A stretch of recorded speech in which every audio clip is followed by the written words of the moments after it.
I knew the moment my sister's voice sliced across the marble-floored ballroom that every head would turn toward me. Not because I was important, but because she wanted to make sure everyone knew I wasn't.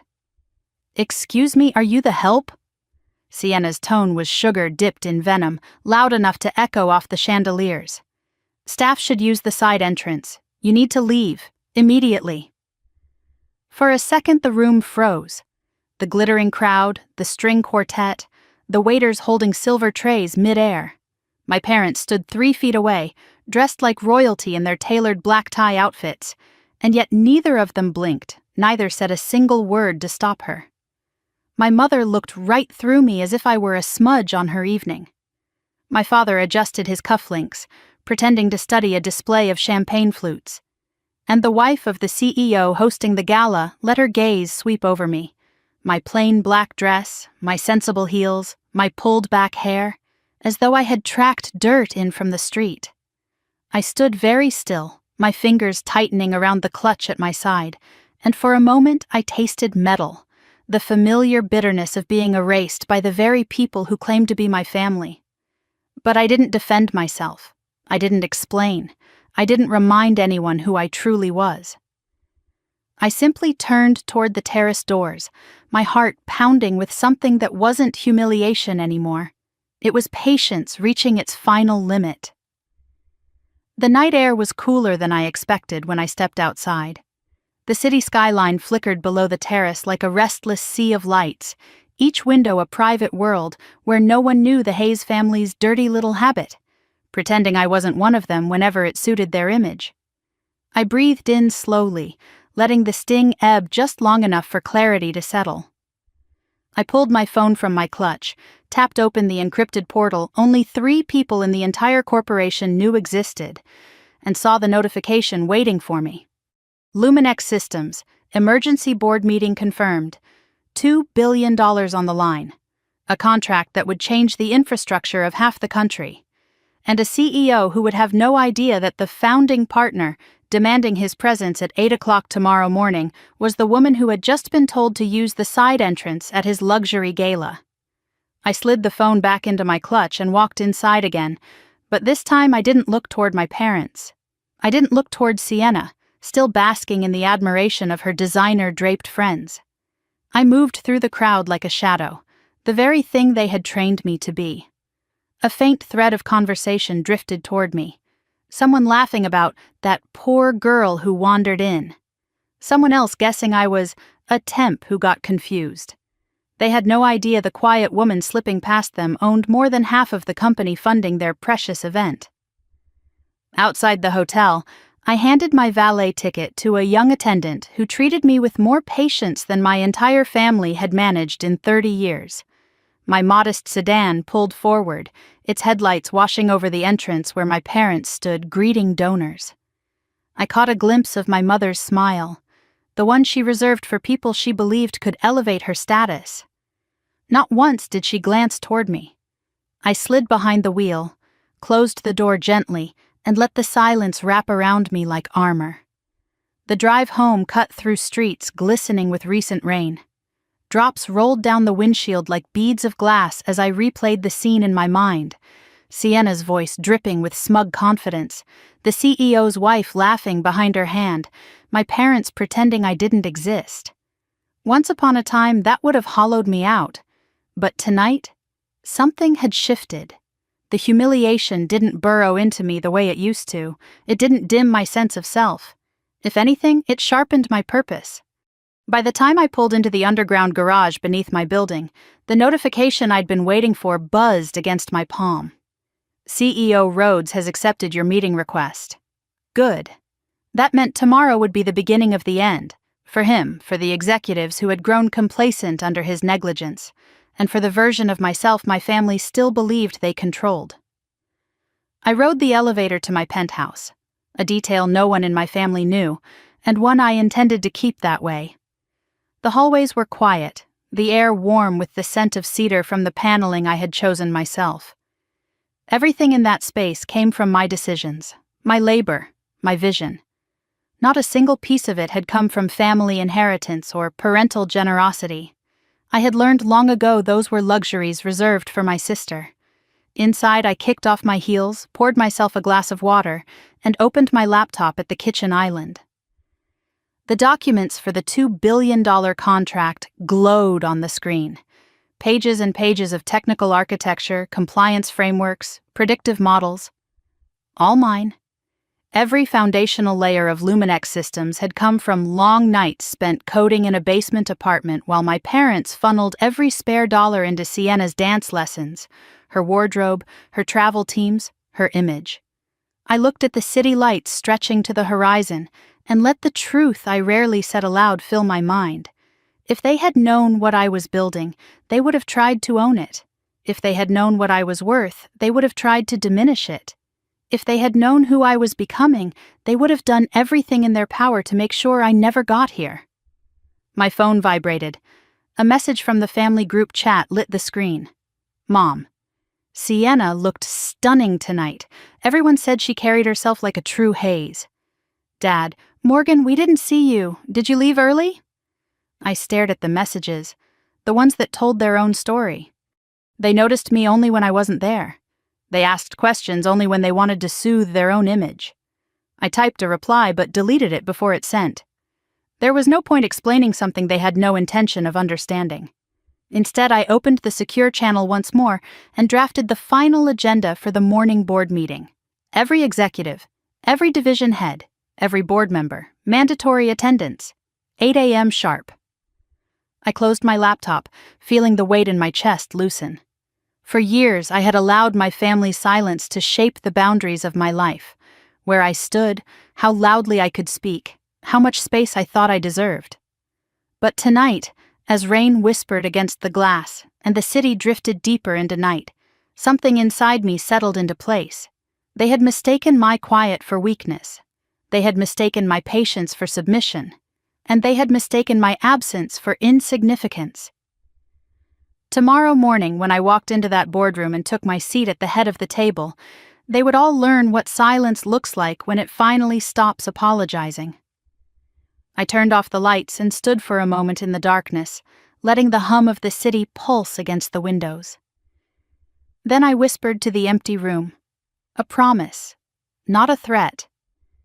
You called me the help tonight, I said softly. Tomorrow, you'll call me the boss. I set my alarm for 5, slid under the cool sheets, and closed my eyes to the steady rhythm of rain. For once, my thoughts didn't spiral. My heart didn't twist itself into knots. I wasn't replaying memories of being overlooked at school assemblies, or the night my parents forgot to pick me up from debate club because Sienna had a hair appointment, or the countless times they spoke about my sister's bright future as though mine were a hobby. Tonight, I felt something else, something quiet but powerful. Readiness. The kind that comes after years of being underestimated and months of watching a company you built being steered into the shadows by someone unworthy. The kind that comes after being dismissed at your own family's table so many times you forget what it feels like to be seen. The kind that builds in a woman who has run out of reasons to stay small. When the alarm buzzed, it felt like waking into a different life. Pale morning light slipped through the curtains, brushing over the hardwood floors, like a soft reminder that this was no ordinary day. I brewed tea, the scent of bergamot rising in the air, and sat beside the window overlooking the city. Below, traffic was already moving, tiny headlights threading through the streets like veins of energy. It reminded me that the world kept turning no matter who believed in me, and that I had stopped waiting for validation long ago. At 6, I showered and pulled on a charcoal suit. Simple, precise, understated. Clothing had always been a way my family signaled importance, but I didn't need sequins or designer labels. I didn't need to look powerful to be powerful. My mind drifted back, not to last night's humiliation, but to the earlier years. The nights coding until sunrise in an apartment with water stains on the ceiling. The moment I realized my algorithm had made a breakthrough. The first investor meeting where a man twice my age asked if I was the assistant who brought the slides. The way it felt to sign incorporation papers while knowing no one in my family would ask how my day had been. I stepped into the private elevator that led directly to the executive floor. The metal doors slid shut, and my reflection stared back. Calm, composed, ready.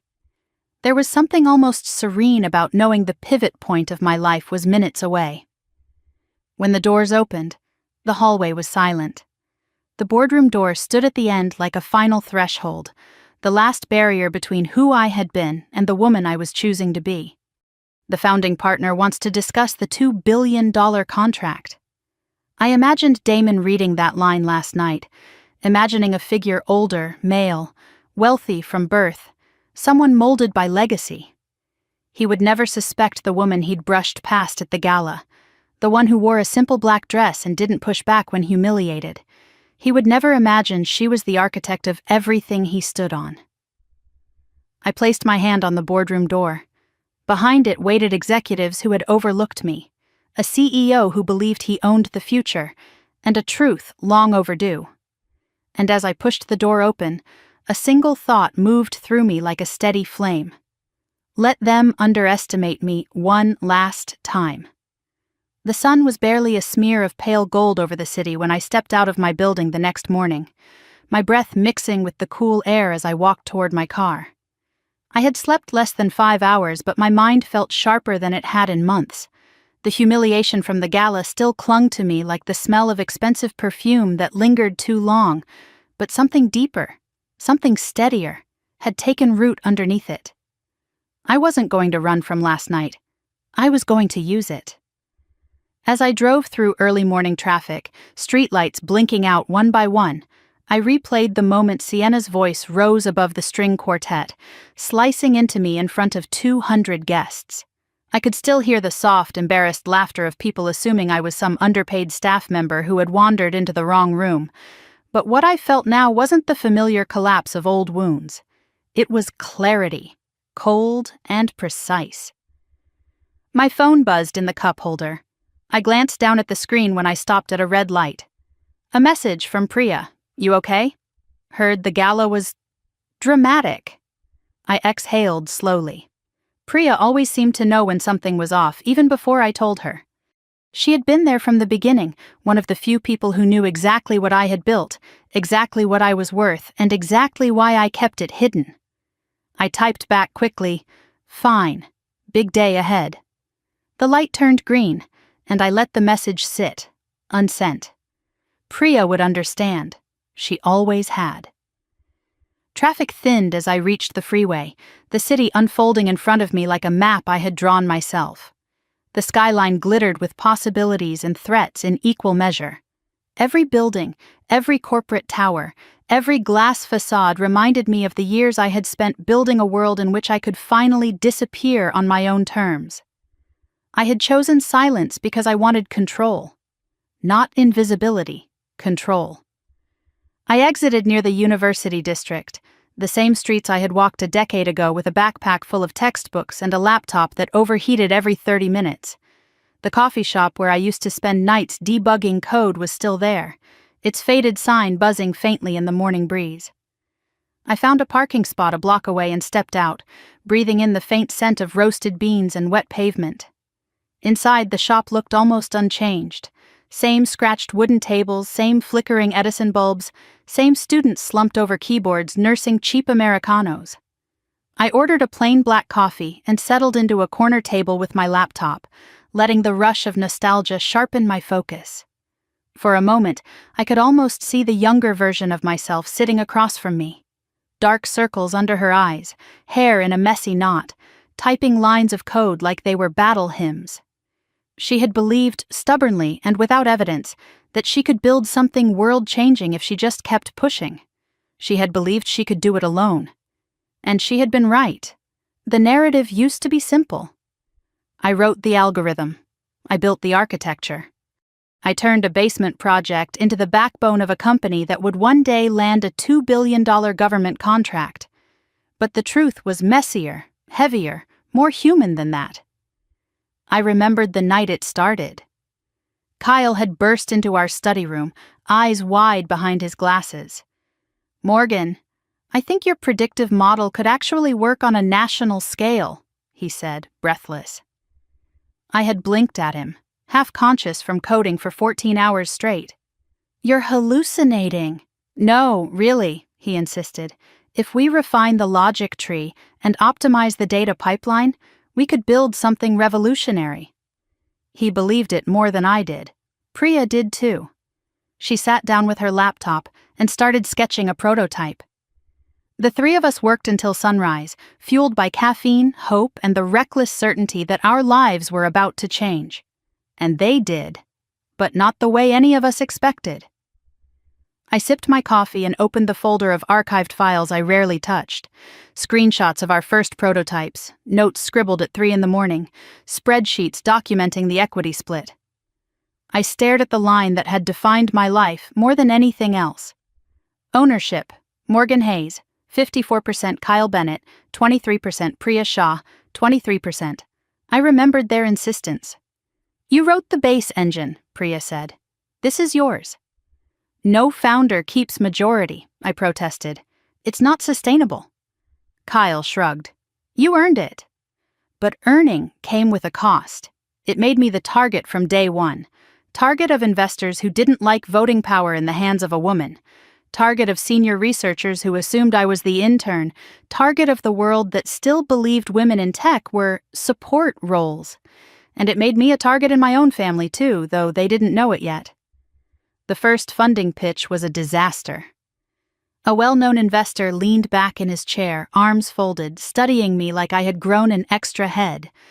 "You're the architect?" he asked Kyle, nodding toward him. Kyle shook his head. "She is." The investor turned to me, incredulous. "Her?" Priya slammed her pen down. "Yes, her. The one who wrote the code you just said was the most promising model you've seen in 5 years. The investor's expression tightened. "I prefer working with founders who project confidence. Male-led teams tend to—" "I'm not selling you me," I said, startling myself with the steadiness of my voice.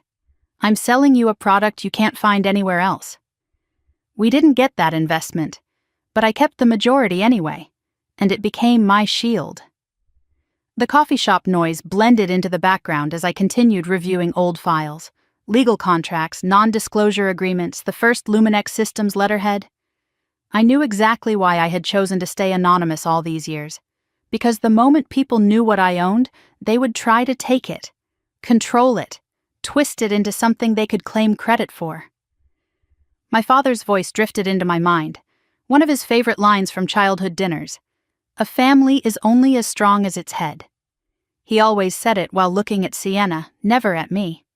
I rubbed a hand over my jaw, trying to shake off the memories, and opened a new window with the internal memo list. Every major decision in the past 5 years had passed through my hands, even the ones Damon took credit for. The energy model, the freight routing logic, the system security upgrade. The entire platform was my fingerprint. And yet no one outside a tiny circle knew. A notification appeared at the corner of my screen. Damon had sent a memo at midnight. My jaw clenched as I opened it. Subject: Founder Presence. Message: The founding partner will be joining the meeting tomorrow. We expect everyone to uphold the highest professional standards. Any attempt to disrupt the agenda will be addressed immediately. Damon was nervous. Very nervous. I leaned back in my chair, letting a small, cold smile settle across my face. He was right to be nervous. He had built his entire reputation on leading a company whose foundation he didn't fully understand. He was a figurehead. I had allowed him to be one. His confidence came from believing he owned the spotlight. But I had never wanted the spotlight, only the power that came with choosing when to step into it. An hour passed before I looked at the clock and realized I needed to start heading toward campus. There was one more stop I needed to make before going to Luminex. One more glimpse into the past before I rewrote the future. The building where we had started Luminex was still standing. Just 3 floors, brick exterior, windows that didn't quite shut all the way. The sign at the front had changed. New tenants, new businesses. But the doorway was the same one we had walked through 100 times. full of ideas and too little sleep. I pressed my palm against the cool metal handle and closed my eyes. I could almost smell the instant ramen we ate for weeks, the acrid burn of overheated circuits, the faint trace of despair that clung to us before the breakthrough finally came. I could hear our laughter, our arguments, our desperate hope that someone, anyone, would see the value in what we were building. The world had seen it, just not the people I came from. I walked along the sidewalk, letting my thoughts drift. My family had always been outwardly supportive in the most performative way possible, proud to say they had a daughter in tech, but never curious enough to ask what that meant. They attended Sienna's dance competitions religiously, but forgot my college graduation until I sent them a picture after the ceremony. They told people I was good with computers, the same way someone might describe a child who finally learned to tie their shoes, and yet, last night, they didn't even bother pretending. Staff should use the side entrance. I felt a flicker of heat pulse through me. Not anger. Something older than that. Something ancestral. Something that came from years of being told that my worth was conditional on how small I stayed. I walked back to my car and drove toward Luminex headquarters. The tower rose into the sky like a glass needle, reflecting the morning light in sharp angles. It was beautiful in a way that felt almost personal. I had helped design the blueprint for the original structure, quietly, anonymously, the same way I had done everything else. Inside the lobby, employees moved quickly, their badges flashing against security panels. I blended in easily. No one suspected the woman walking past them owned more than half the building they worked in. A security guard I trusted nodded at me. "Morning, Miss Hayes." Even hearing it still felt like a secret. My name wasn't on any public registry, not on any Luminex marketing, not on any company press release. But the people who needed to know knew. And soon, everyone else would too. I headed toward the elevators, tapping my badge. As the doors slid shut, I felt the quiet settle around me again. The same quiet I had built my career inside of. The same quiet my family had mistaken for weakness. The elevator rose steadily, floor by floor, carrying me toward the life I had created without anyone's permission. Today was the last day I would move through Luminex unseen. By tomorrow morning, every person who had ever dismissed me, my CEO, my board, and yes, even my own blood, would understand exactly who I was, and why I had stopped apologizing for it. The elevator doors opened onto the executive floor with a soft hiss, the kind that always made me feel like the building itself was exhaling. I stepped out, heels clicking against the polished stone, and the silence of the hall wrapped around me like a familiar cloak. No one else had arrived yet. Not the board members, not the executives, not Damon with his expensive watch and hollow confidence. It was just me and the hum of the climate system, steady as a heartbeat. I walked past the frosted glass offices, each one dark, each door marked with titles that once meant everything to me. Chief Operations Officer, Chief Technology Officer, Senior Strategy Director. When I was younger, I thought titles were proof that someone had been chosen. Now I knew they were often proof that someone had been noticed. There was a difference. I had spent most of my adult life being the one who wasn't noticed, and yet every blueprint behind these walls had my fingerprints on it. When I reached the boardroom, I unlocked the door with my private access code. The lights brightened automatically, illuminating the long mahogany table and the wide screen mounted to the wall. A faint smell of lemon polish hung in the air. I walked to the head of the table, the seat no one sat in unless summoned, and set my bag down. Then I opened my laptop and began arranging the documents for the meeting. Every line of the agenda had been chosen carefully. The $2 billion contract, the upcoming cybersecurity overhaul, the financial irregularities I intended to confront, the cultural problems festering under Damon's leadership. It was all there, threaded together with calm precision. I had been preparing for this moment long before last night's humiliation pushed me past my breaking point. My phone buzzed. A message from Priya. "Call me if you need a distraction before the fireworks." I smiled briefly before replying, You'll hear the fireworks from wherever you are." As I set my phone down, the elevator dinged in the hallway. Footsteps approached, rapid and purposeful. A moment later, Val from corporate compliance stepped inside the boardroom, her expression a mix of nerves and curiosity. "Good morning, Miss Hayes," she said softly. The title always made me pause. Miss Hayes. Not Morgan, not you there, not staff. She was one of the few who knew the truth, that the founder no one had ever seen was the woman who dressed in neutrals, sat quietly in the back rows, and rarely spoke unless she had to. "Morning, Val," I said. She hesitated, hands tightening around the folder she carried. "I heard about the gala last night. Are you all right?" The instinct to lie rose immediately. Tell her I was fine, that I'd brushed it off, that it didn't matter. But the truth was different. The truth mattered today more than any other.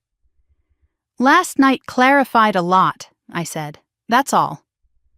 She nodded, her gaze full of something like respect. "They won't see this coming." "No," I agreed, "they won't." One by one, the rest of the senior staff filtered in. Heads of engineering, logistics, operations, internal audit. Some looked tense, some curious, some wary. A few avoided my eyes, as if unsure whether they should greet me the way they always did, or treat me like a stranger. Their confusion was understandable. For 5 years, the founder had been a rumor, a myth, a silent guardian who approved budgets and denied proposals with unemotional precision. No one ever imagined the founder was a 30-year-old woman in a quiet suit with her hair still damp from an early morning shower. Damon was the last to arrive. Of course he was. Late enough to establish dominance, early enough to look responsible. He strode into the boardroom with his usual charisma, scanning the table like an actor checking his lighting. "Morgan," he said, stopping beside me. "You're here early." "So are you," I replied. He chuckled, misreading the dryness in my voice. "Well, I'd be a fool to be late to a meeting called by the founder. Big day." He had shaved carefully, probably chosen his most expensive cologne, adjusted his tie 3 times on the drive over. He was preparing for the meeting he thought he was walking into, the one where he charmed the mysterious founder and secured his position for another quarter. He had no idea the meeting he wanted was not the meeting he was about to get. The room settled as people took their seats. Damon stood near the head of the table, ready to begin with his usual performative confidence.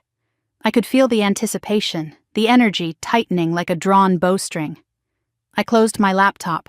The soft click drew every eye to me. "Before we begin," I said, "there's something you all need to see." Damon blinked. "We should review the agenda first." "No," I said calmly. "We shouldn't." I tapped the remote. The screen behind me lit up with a document none of them had ever seen with their own eyes, one they had only heard whispers about. Luminex Systems Inc., Founding Partner Agreement. Majority ownership, 52% name. Morgan Elise Hayes, silence. The kind of silence that becomes a physical presence. The kind of silence that feels like a heartbeat stopping. I watched the realization ripple across the table. Val's lips parted slightly in awe. The head of operations leaned forward, confused. The legal counsel blinked hard, as if her brain couldn't process what she was seeing. But Damon... Damon's reaction was almost delicate. A tremor in his jaw, a flicker behind his eyes. Not confusion, not disbelief. Something closer to fear. "This," he said, voice tight. "This has to be some kind of joke." "It isn't," I said. He shook his head slowly, a veneer of denial creeping through his expression. No, the founder is a foreign investor. Or a consortium. Or, I said, you made assumptions based on what you expected to see. And you were wrong." A ripple moved through the room. Damon took a step back, as if distance could change the words on the screen. He was losing control of the narrative, something he had never allowed to happen. "You've been hiding this?" he snapped. "From everyone? From me?" "I hid it from the people who needed to prove they could lead without being watched," I said. "Some succeeded, some did not." He looked like he wanted to laugh and scream at the same time. "You can't just walk in here and—" I raised a hand, and the room fell silent again. "I can," I said, "because I built this company, because I wrote the architecture you take credit for, because every expansion you bragged about was approved by me, and because I own the majority shareholding that keeps this company alive." Someone at the far end of the table whispered, "Holy hell." Damon swallowed. "You blindsided us." I looked him dead in the eye. "Last night you stood not 10 feet from me at your own gala and let your wife mock me. You let my sister humiliate me. You let my parents pretend they didn't know me. And that tells me everything I need to know about your leadership." Heads turned sharply toward him. His composure wavered. "This is personal," he hissed. "No," I said, "but your behavior made it necessary." I clicked to the next slide. A list of failures, his failures: revenue stagnation, employee turnover spikes, harassment complaints, security breaches quietly buried, unauthorized expenses, misuse of company funds, violation of compliance standards, $2 billion contract at risk. Each line hit him like a blow. "This is slander," he stammered. "You're twisting." "I have documentation," I said, "from every department you ignored, every employee you dismissed, every problem you covered up." People shifted in their seats, murmuring. Someone whispered, "We reported that last year." Another muttered, "She knew everything." Damon stepped forward, palms flat on the table. "You have no right to—" "I have every right," I said quietly. "I've had it since the day this company was formed. I simply chose not to use it." The weight of the words filled the room. Someone from engineering raised a hesitant hand. "Miss Hayes, what happens now?" I turned to the room fully, no longer looking at Damon. "Luminex is going to change," I said. "Starting today." I clicked to the next slide. Immediate actions. CEO placed under administrative review. Interim leadership installed. Ethics committee formed. Anonymous reporting reinstated. Contract oversight transferred to founding partner authority. Board restructuring pending. The room erupted. Damon paled. "You can't do this." "I already have." He stared at me, breathing unevenly, hands shaking slightly. "You're ruining everything we built." "No," I said softly. "I'm saving everything I built." A hush fell again. Then, slowly, cautiously, the head of cybersecurity began to clap. One person, then another, and another. In seconds, half the table was applauding lightly, not in celebration, but in recognition. Relief, hope. Damon looked around, seeing loyalty shifting like sand beneath him. I closed the presentation and stepped aside. "Please take your seats," I said. "We'll begin the meeting now." Damon stayed frozen, jaw clenched. "This isn't over." "For your sake," I said. "I hope you're wrong." The meeting lasted 2 hours. Decisions were made, directives issued, a new chapter set into motion.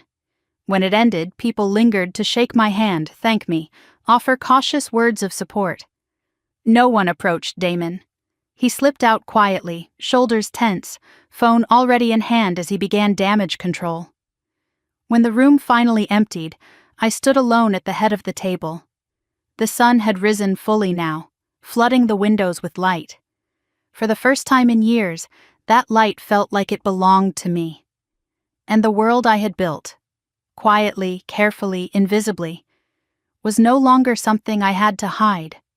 Tomorrow, the entire corporate world would know my name, and soon, my family would too. The moment I stepped out of the boardroom, the air in the hallway felt charged, almost electric. Conversations hushed as I passed.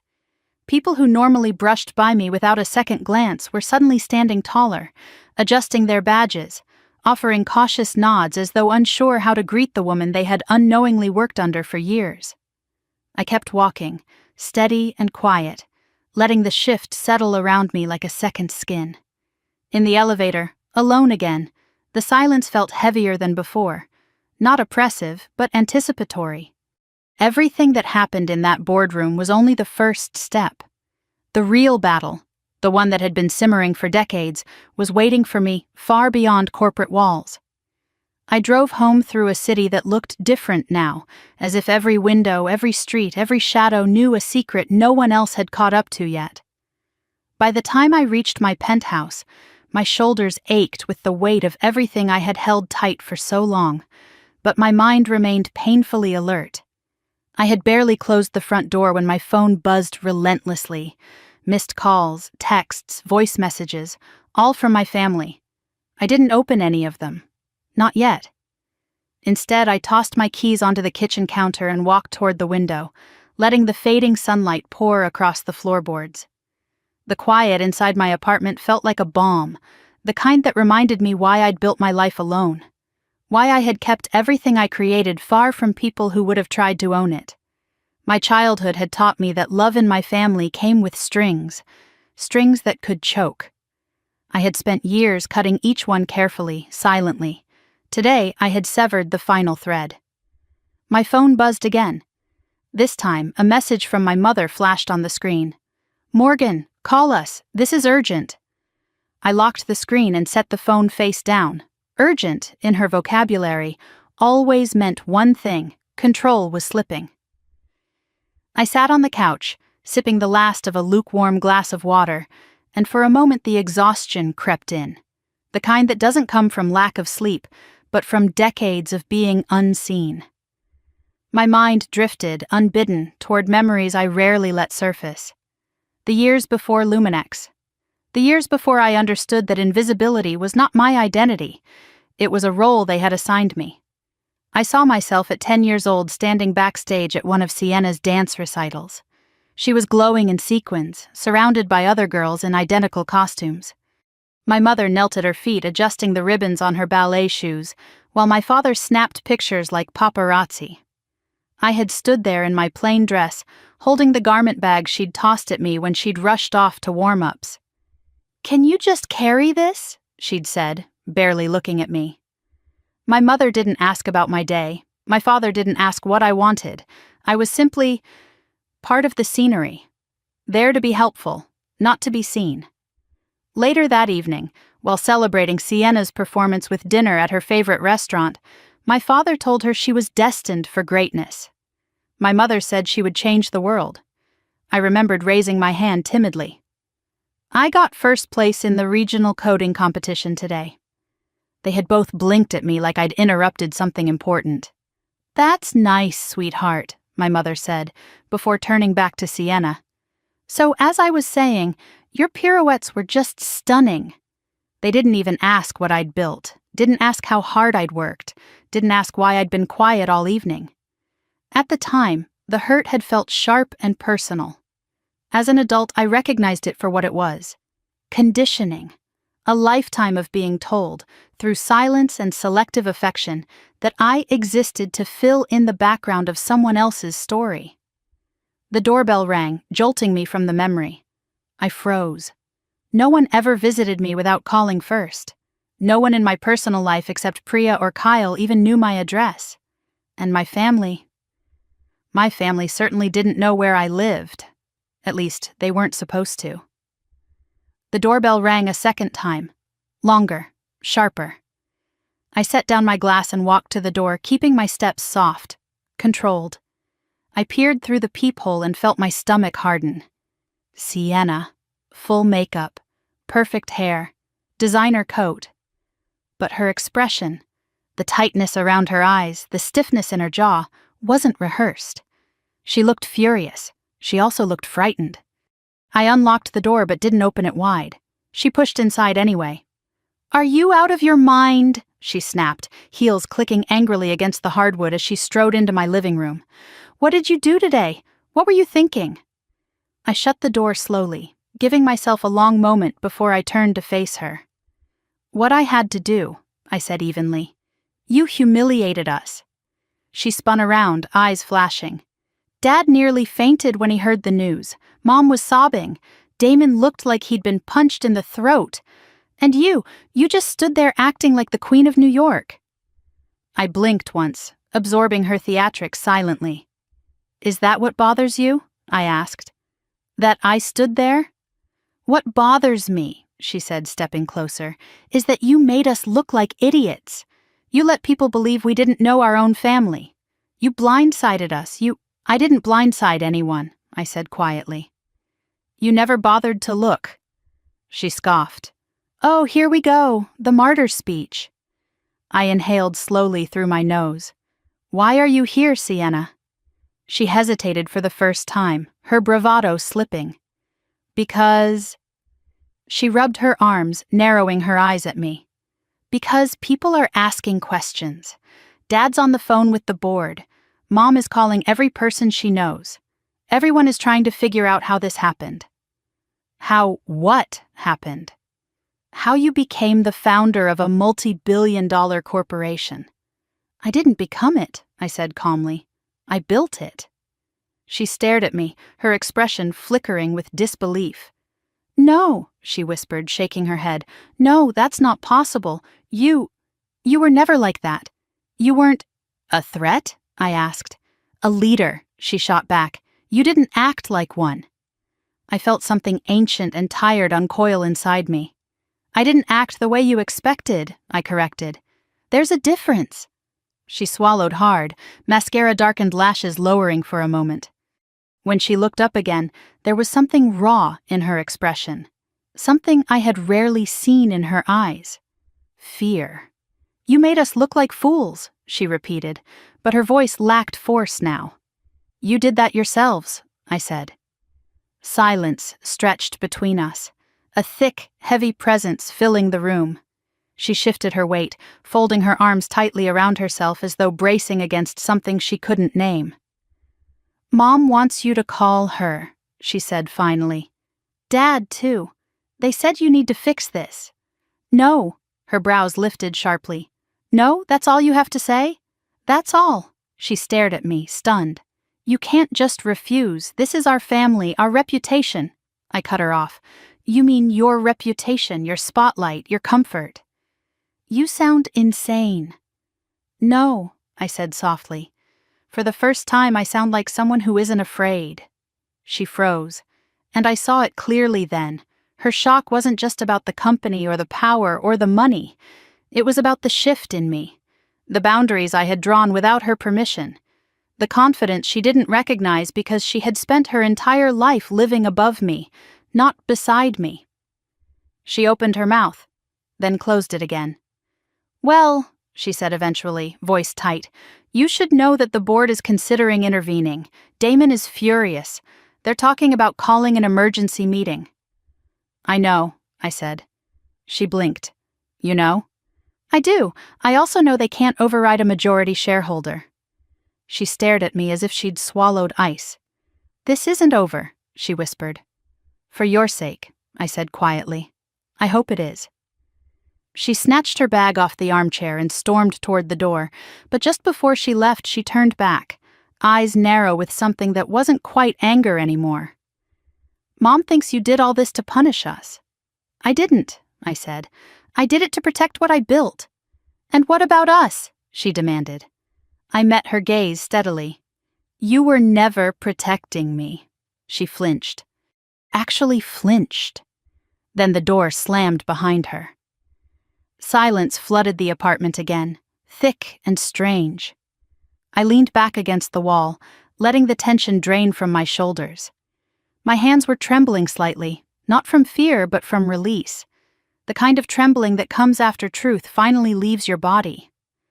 My phone buzzed again, this time a single message from my father. We need to talk. Tonight.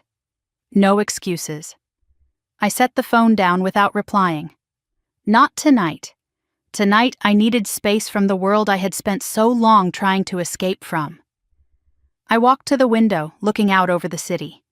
Cars moved like tiny insects along the avenues, and the glow of office towers reminded me that somewhere out there, people were building things of their own. And somewhere out there, my family was scrambling to reorder a hierarchy that no longer existed. I pressed my palm against the cold glass and let my breathing slow. Tomorrow, the corporate fallout would begin. Tomorrow, the family fallout would intensify. Tomorrow, everything I had buried would surface. But tonight, I let myself feel the quiet. A quiet that wasn't emptiness. A quiet that felt like coming home to myself. I woke before dawn, the echo of last night's confrontation still vibrating through my chest. For the first time in a long time, my dreams were quiet. No shadow of my parents' disappointed looks, no replay of my sister's condescension, no flicker of self-doubt that used to gnaw at me before sunrise. Just silence. A clean, new kind of silence. I made tea and sat near the large window overlooking the city. It was still dark enough that the lights below looked like scattered constellations, each tiny glow marking a life I didn't know. Somewhere down there, my family was waking up too. My parents probably pacing the kitchen, Sienna rehearsing new angles of outrage, and all of them scrambling to figure out how everything slipped out of their hands overnight. I took a slow sip and let the warmth steady me. Today wasn't about them, it was about preparing the company for what came next. It was about stepping fully into the power I had spent years hiding. And it was about making sure Damon didn't sabotage anything in his panic. By 7, I was dressed in a navy suit sharp enough to cut through doubt. I pulled my hair back, put on minimal makeup, and grabbed my leather folder, the same one I used to carry as a graduate student taking contract law classes at night. Back then, I had been preparing for a future I barely believed could happen. Now I walked into that future like it was simply the next meeting on my calendar. When I arrived at Luminex headquarters, the building buzzed with a strange mixture of tension and awe. Conversations dipped in volume as I passed. People who had ignored me for years now stared openly, trying to reconcile the woman they thought they knew with the woman they learned about yesterday. A young engineer holding a coffee cup nearly dropped it when he saw me. "Miss Hayes," he stammered, "I just wanted to say, thank you." "For what?" I asked. "For everything. For finally saying what so many of us were afraid to." He swallowed hard. It felt like someone opened a window. The honesty in his voice hit somewhere deep. I nodded.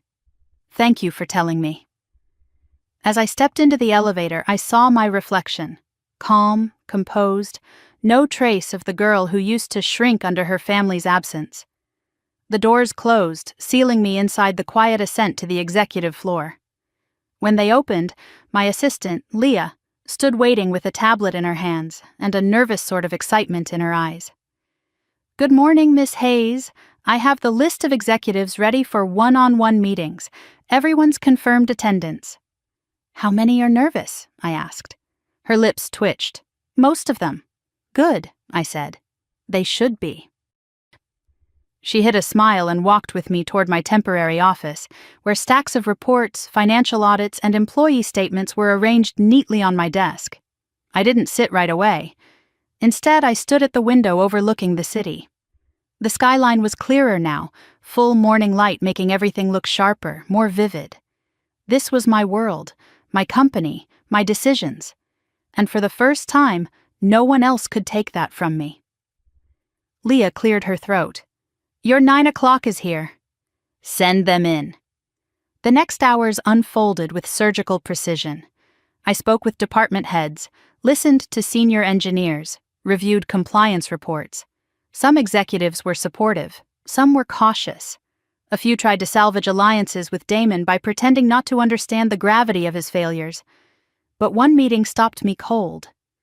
The head of HR, a man named Carlton, walked into my office with a folder clutched in his hand so tightly the edges bent inward.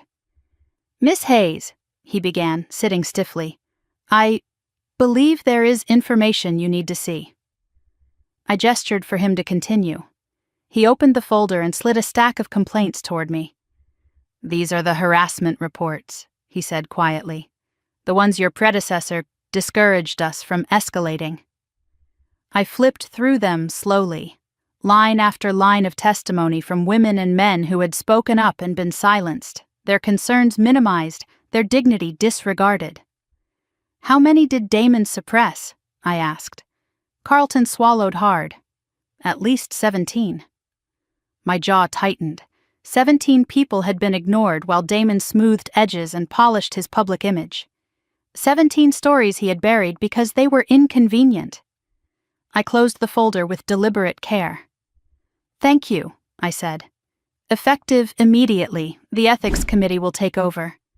"And Carlton?" "Yes, Miss Hayes. You will never again be asked to keep silent."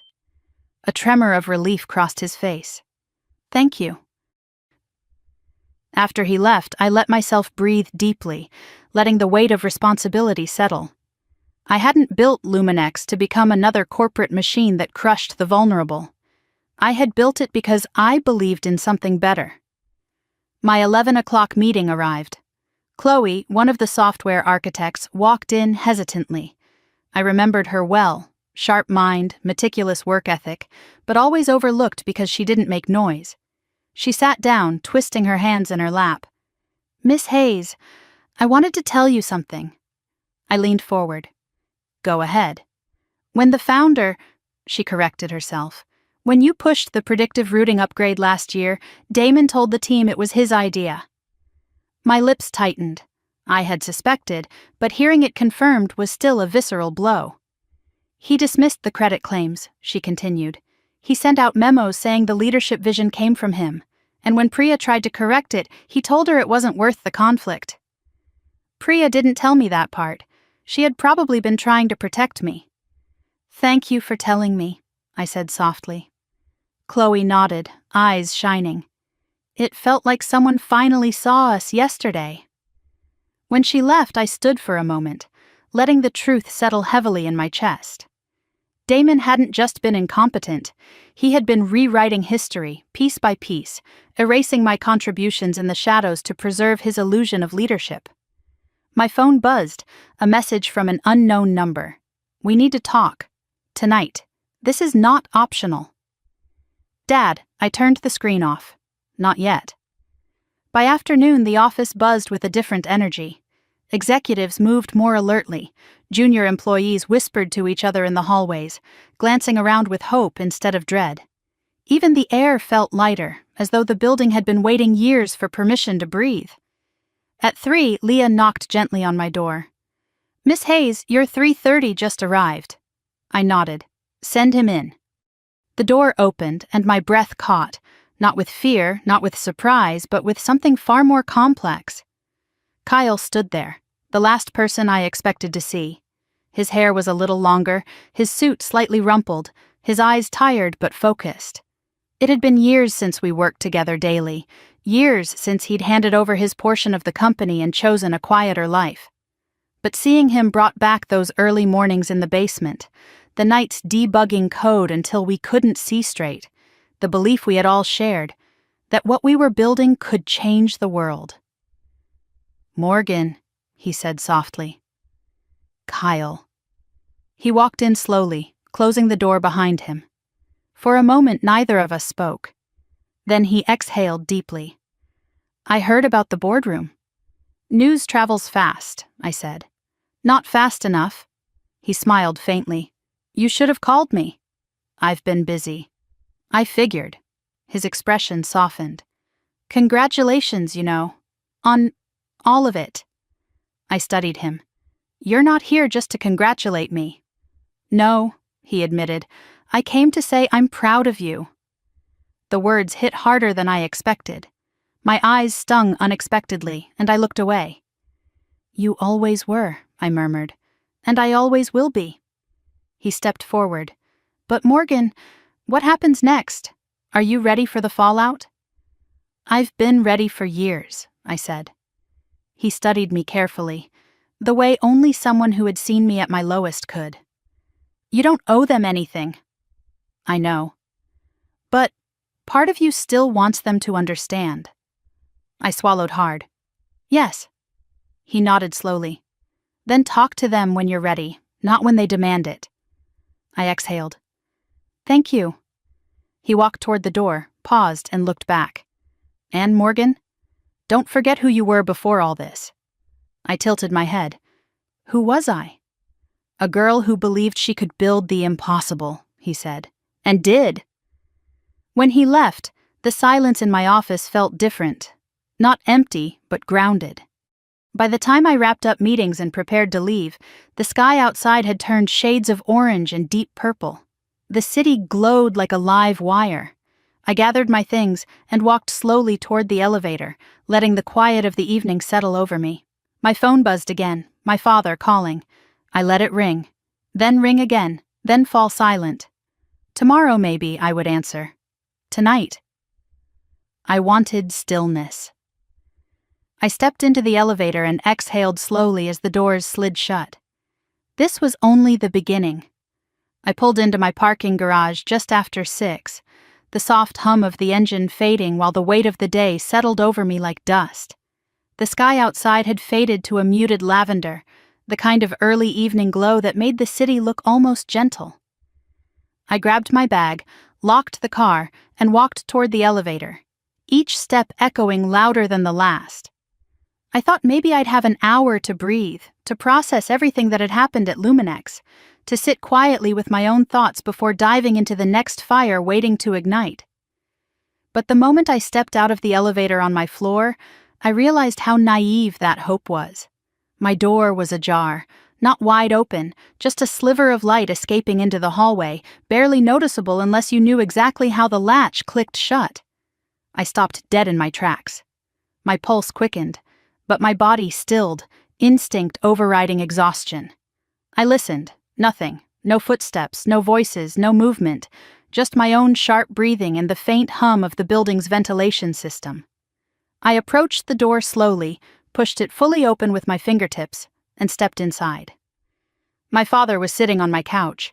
He stood the moment he saw me, tightening his jaw as if bracing for a collision. "You weren't answering your phone," he said. "And you decided breaking into my home was the solution?" I asked, setting my keys down carefully. "I asked the doorman to let me up," he corrected. "He recognizes me." Of course he did. My father had a way of making people feel they had no right to say no. Authority radiated off him the way heat radiates from asphalt in August. The doorman would have felt cornered, even if he didn't mean to. I took a slow breath. "Why are you here, Dad?" He didn't sit back down. Instead, he stood stiffly by the coffee table, staring at me with the same assessing gaze he used when coaching Sienna through her competitions. Critical, expectant, never once curious about who I was. "We need to talk," he said. I set my bag on the counter and turned toward him. I figured. "You blindsided us," he began, voice tight with contained anger. "Humiliated us. Do you have any idea how this looks?" "Yes," I said, "accurate." He glared at me. "This isn't funny." "Wasn't trying to be." "And you didn't think to tell your own family?" he demanded. "That you were the founder? That you owned half the company? That you've been manipulating things behind the scenes?" "Manipulating," I repeated slowly. "You think being the silent partner in my own company is manipulation?" "You kept secrets. You never asked." "That's not the point," he snapped. "It's the entire point." His nostrils flared. "Enough. This behavior stops now. Whatever damage you caused today, you're going to fix it. You're going to call the board. You're going to clarify things. I'm not doing any of that." His voice dropped dangerously low. "Morgan, do not test me." I let out a humorless laugh. "You really still think you can order me around, after everything?"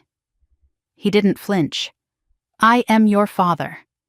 And I am the majority shareholder of a corporation worth billions. You think that gives you power over me? I think it finally gives me power over myself." The silence that followed hit harder than his shouting ever could. My father ran a hand over his face, suddenly looking older, worn around the edges. Then he shook his head, pacing in front of my window. "Your mother has been sick with worry. Sienna's distraught. Damon's furious. Everyone is confused, ashamed, blindsided. You didn't consider us at all." I swallowed the swell of old hurt tightening in my throat. "No," I said quietly. "For once I considered me." He turned sharply. "And what about us?" I stared at him, feeling the all-too-familiar burn of bitterness rising. "You didn't think about me last night at the gala when Mom pretended she didn't know me. When Sienna called me staff. When Damon's wife laughed at me while you all looked away. Did you consider me then? That was a misunderstanding, he said quickly. An unfortunate moment. A moment, I said softly. That summed up 30 years.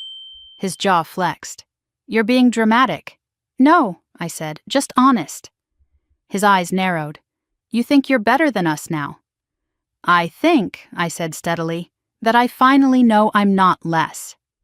He stepped closer, lowering his voice. Listen to me carefully. You are going to fix this.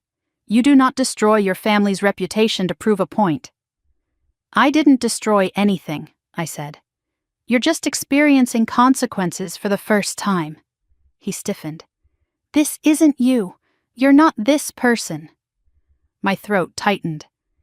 Maybe you never knew who I was. He paused, thrown off. It was the first crack I had seen in his certainty. He swallowed, trying again. Just talk to your mother. She's devastated. I don't doubt that. I kept my voice calm. But devastation doesn't erase patterns. It doesn't undo the way you treated me my whole life. We treated you the way we treated Sienna, he insisted. My laugh cracked out sharp and cold. No, you treated me like an afterthought. You treated her like the sun. That's not true. Dad, I cut in. When I got a full scholarship for graduate school, Mom congratulated Sienna on landing a commercial, the same night. He opened his mouth, closed it again. And when I won the national coding competition, I continued quietly, you said, and I quote, "That's nice, sweetheart. Can you pick your sister up from rehearsal?" His shoulders tensed, and something in his eyes flickered. Memory, maybe, or guilt. And when the University of Chicago invited me to speak, I said, Mom said she couldn't make it because she had to help Sienna choose a dress for the spring formal. That was years ago, he muttered weakly, and the pattern never changed. He pressed a hand to the edge of the couch as if steadying himself. Families make mistakes. Yes, I said, but mistakes require acknowledgement. My father didn't speak for several seconds. Then he reached into his coat pocket and pulled out a folded newspaper. I talked to 3 people today, he said quietly. All of them asked why we didn't raise you the way you turned out, why we didn't support you, why we didn't know who you were. I clenched my jaw. And what did you say? That we made sacrifices for you, he said stiffly. That we gave you a home, that we— No, I whispered. You sacrificed me for convenience. You gave me a house, not a home. His jaw clenched again. Your sister is hurting. She's hurting, I said, because her version of me, the version she could control, no longer exists. His brows lowered. You owe her a conversation. I owe her nothing. He stepped closer. You owe your family everything. No, I said, voice low. I owe myself everything. For a long moment, neither of us moved. The tension stretched so tightly between us I could hear my own heartbeat in my ears. Finally, he said, If you walk away from this family, don't expect to come back. I took a deep, steady breath. I walked away years ago, I said. You just didn't notice. His face went pale with a kind of stunned anger I'd never seen before. He looked at me the way he might look at a stranger, one he didn't understand, one he didn't trust. Then he grabbed his coat and walked to the door. You'll regret this, he said. I lifted my chin. Not as much as I would regret staying. He left without another word. The moment the door shut, my knees felt weak. I walked slowly into the center of the living room and let myself sink onto the couch, elbows propped on my knees, hands pressed against my face. My father's words echoed through the room like ghostly versions of all the things he never said when I was growing up. Pride, support, love. The silence afterward was louder than the confrontation. My phone buzzed again. Mom, please, come home. We can fix this. Then another. Sienna. I can't believe you talked to Dad like that. What's wrong with you? I blocked her number without hesitation. Then I silenced my phone, stood up, and walked to the window. The city lights blurred through the glass, golden and soft, a world moving forward whether my family did or not. Behind me, on the table, the folder containing today's restructuring decisions sat open, names, roles, next steps. Ahead of me, another confrontation waited. But for the first time in my life, I didn't feel small or intimidated. I felt ready to finish what I started, ready to stop carrying the weight of people who had never carried me, ready to rebuild my life the way it should have been all along, not in their shadow, but in my own light. I didn't sleep that night. Not because of fear or regret or second-guessing. Those old companions had finally loosened their grip on me. I stayed awake because my mind wouldn't stop sharpening itself, carving the next steps with a clarity so precise it felt like a blade. The confrontation with my father replayed in flashes, not as something that wounded me, but as something that confirmed what I had always known deep down. There was no version of this story where my family understood me without being forced to. I had spent a lifetime trying to earn their love with the quietest parts of myself. Now, for the first time, I wasn't afraid to let the loud parts come forward. By the time dawn bruised the sky with pale blues, I had already dressed, packed a stack of files into my briefcase, and brewed a cup of coffee strong enough to wake the dead. The scent filled the apartment as I moved around the kitchen, grounding myself in the knowledge that the day ahead would be heavier than most. Not because of the work. Luminex needed direction and I could give it, but because of the inevitable chaos my family would unleash now that they realized I wasn't bending. My phone buzzed once, then twice, then again. I didn't look, not yet. Instead, I headed out, locking the door behind me with a finality that settled deep into my bones. My heels echoed down the hallway, carrying me toward the elevator, toward the next phase of the storm I had chosen to walk through. Traffic was thicker than usual, a restless morning energy pulsing through the city. I pulled into Luminex headquarters, parked in the underground garage, and took the private elevator up to the executive floor. As the doors opened, I stepped into a corridor buzzing with anticipation. The employees weren't whispering out of fear today. They were whispering because something had shifted. Something had woken up. And it wasn't just me. As I walked toward my office, a junior analyst named Reed slowed his pace beside me. He'd always been shy, avoiding eye contact, mumbling in meetings, but today he looked directly at me. "Miss Hayes," he said quietly, "I wanted to say thank you." I glanced at him. "For what?" "For not letting them get away with it," he said. "For doing what the rest of us were too afraid to. We've needed this change for a long time." His honesty touched something inside me I didn't know was still tender. I nodded. "Thank you for saying that." He gave a small smile and hurried off, almost embarrassed by his own bravery. My assistant, Leah, was waiting outside my office with a tablet in her hands. "Good morning," she said. "Your morning schedule shifted. There's been activity." I raised an eyebrow. "From which direction?" She hesitated. "All of them." She handed me the tablet and I scrolled through the notifications. Board member chat. Urgent CEO internal statement. Drafted without approval. Anonymous tips submitted to Ethics Committee Security Alert Report at front desk. Several visitor requests. Denied family member attempted contact through reception. I stopped at the last one. "Which family member?" I asked. She winced slightly. "Your mother. She tried to come up without an appointment." "Of course she did." "Security followed protocol," she added. "They turned her away." "Good," I said quietly. I walked into my office, closed the door, and let myself exhale. The city sprawled out behind the glass wall, morning light glinting off skyscrapers like polished steel. I set down my bag, opened my briefcase, and pulled out the file labeled Culture Restructuring. Before I could even sit, a soft knock came at the door. "Come in," I said. The door opened slowly, and Priya stepped inside. For a moment, I felt the familiar warmth in my chest, the comfort of seeing someone who knew me before the world had taken its first bite out of me. Her hair was pulled into a loose ponytail, and she still had that look of fierce intelligence softened by genuine kindness. "You didn't call," she said. I wasn't ready. I know, she replied. That's why I came. She closed the door and walked toward me, eyes scanning my face. You okay? She asked softly. I considered lying, but what was the point? She saw too much, always had. I will be, I said. She nodded like she understood the space between those words. Then she set her bag down and perched on the edge of my desk. I heard about your dad showing up last night, she said. Are you all right after that? I leaned back against the window. He didn't come to understand. He came to control. He always has, she murmured. I felt a bitter laugh escape. Not anymore. She studied me for a long moment. You know this isn't just a storm, it's a shift. I know.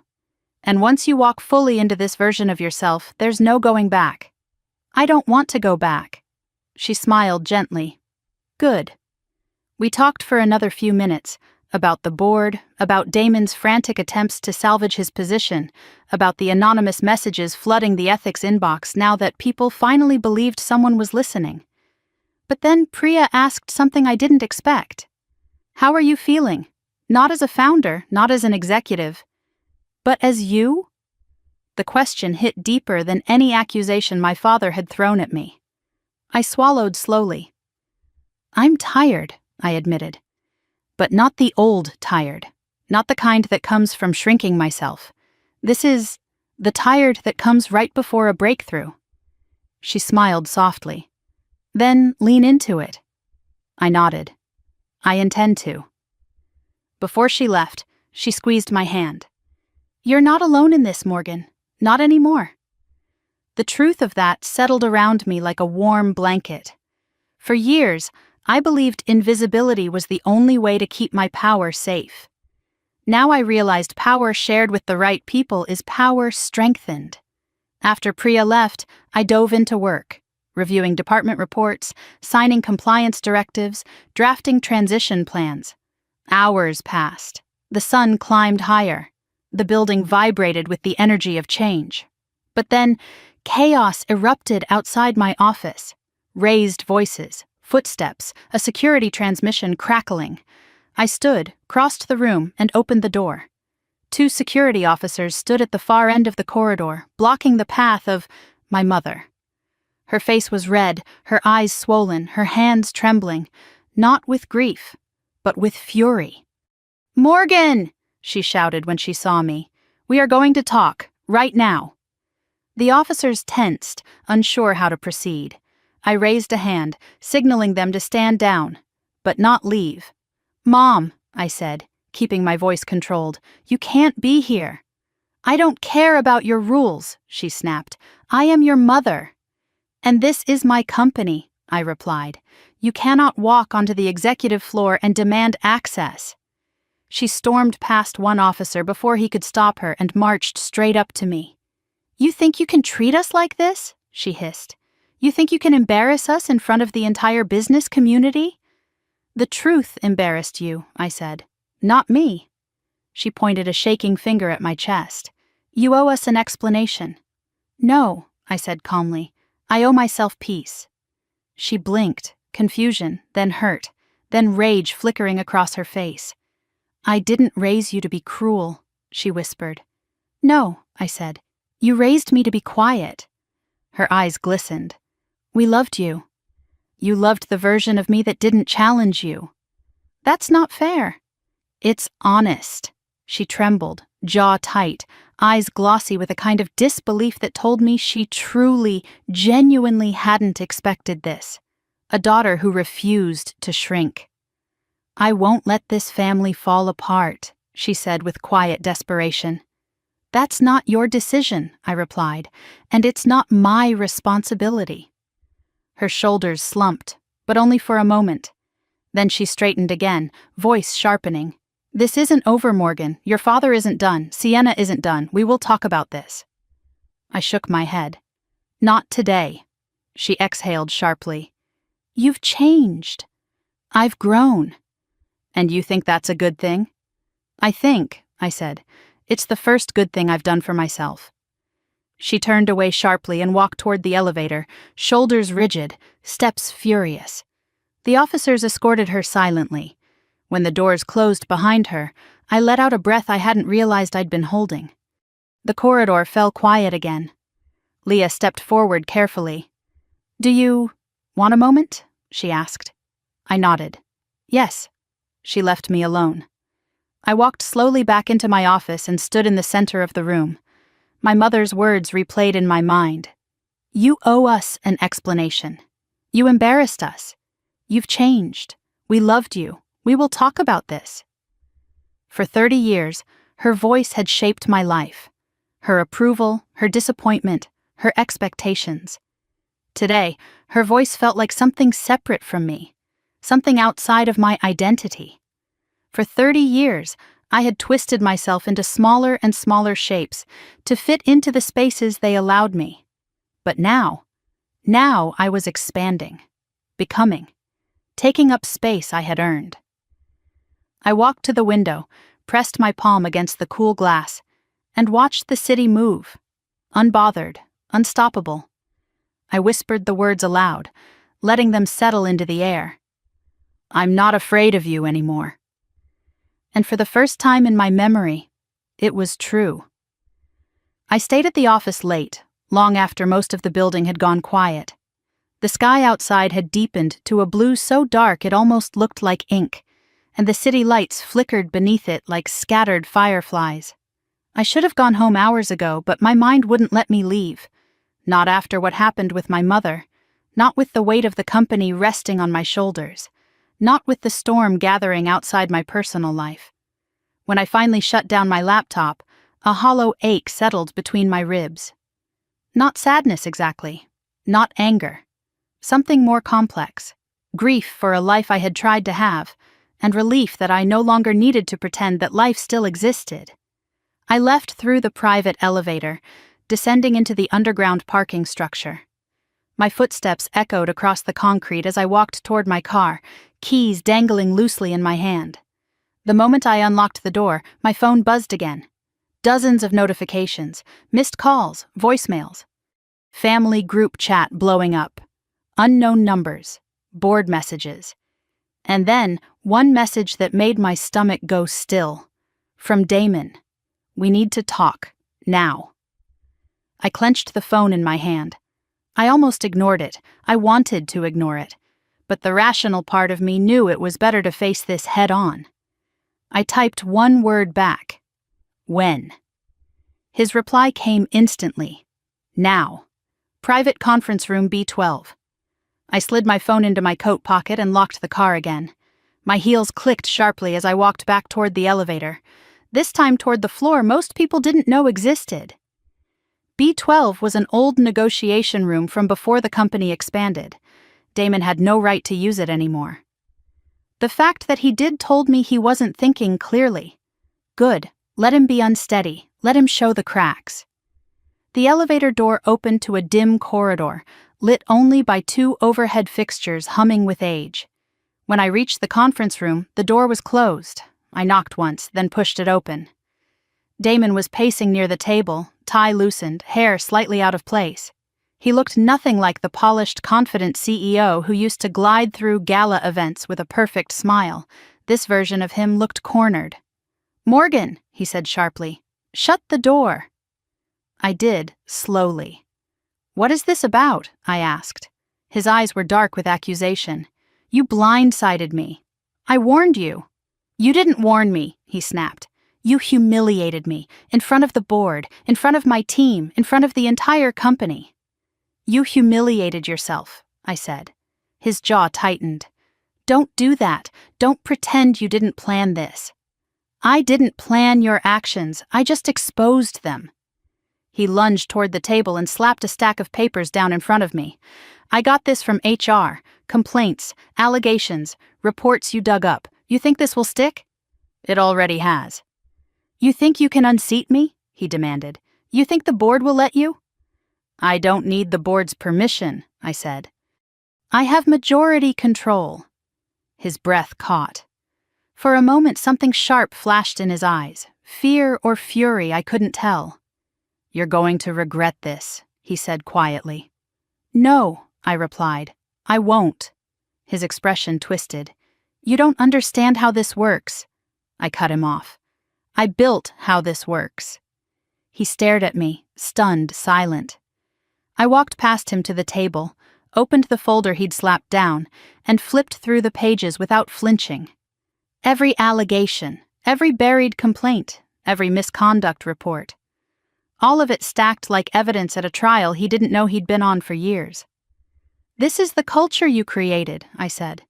"A culture where employees were afraid to speak, where women felt unsafe, where innovation died because people like you were more interested in optics than substance." His face reddened.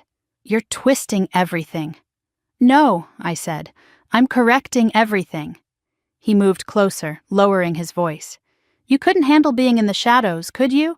You wanted the spotlight." I laughed. Actual laughter that shocked even me. "You've never understood me at all." "What I understand," he spat, "is ambition." "You understand ego," I corrected.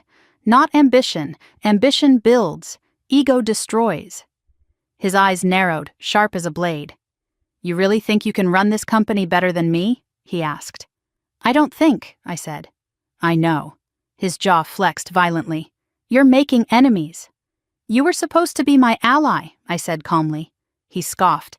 "You didn't let anyone be your ally. You hid behind encrypted messages and secret votes. You set me up to fail." "You set yourself up," I said. "I gave you freedom. You abused it."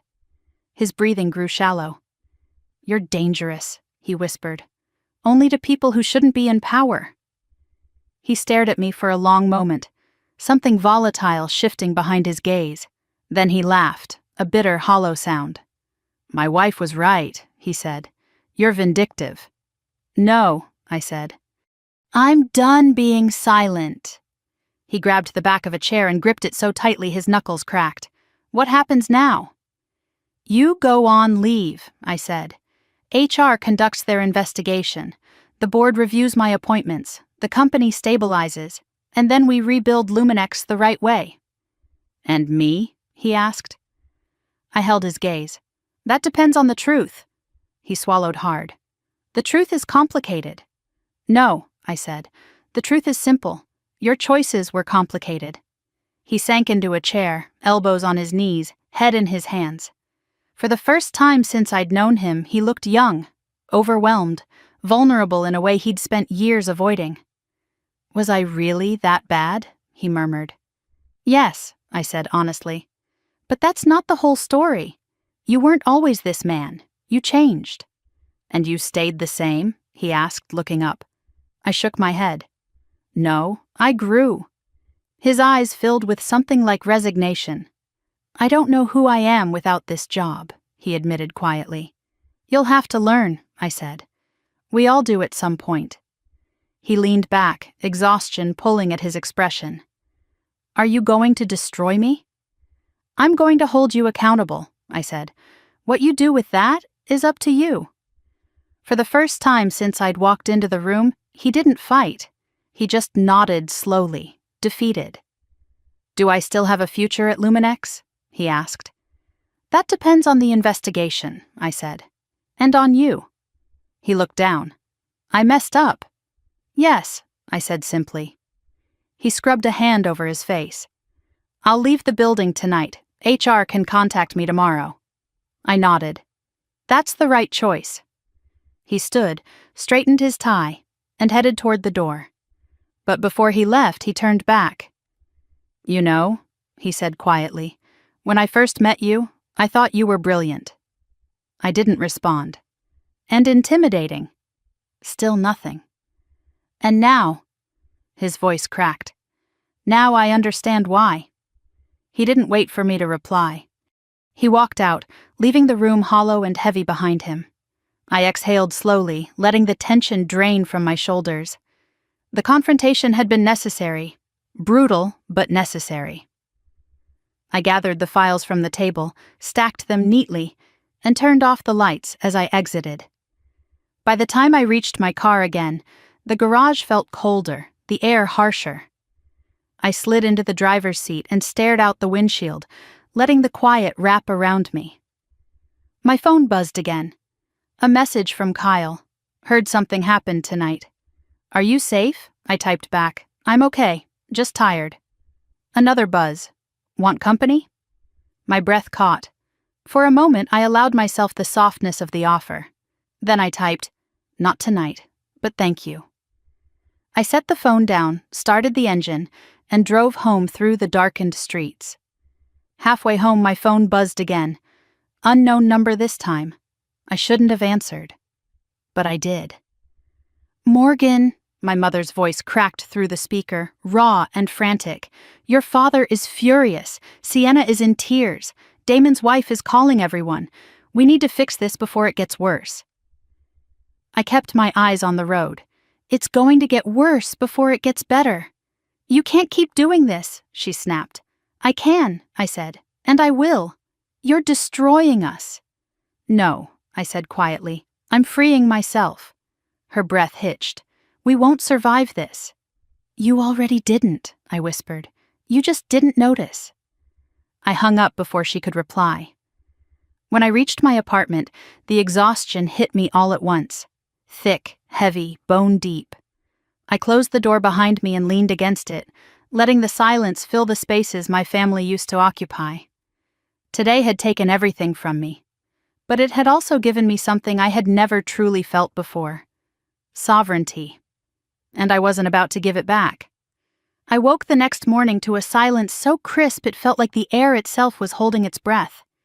The light filtering through my curtains was soft, gray, cautious, like even the sun wasn't sure how the day would unfold. My body ached with the kind of exhaustion that comes not from lack of sleep, but from emotional impact, from truths spoken out loud after decades of swallowing them whole. Still, the moment I sat up, I felt something unfamiliar settle inside my chest.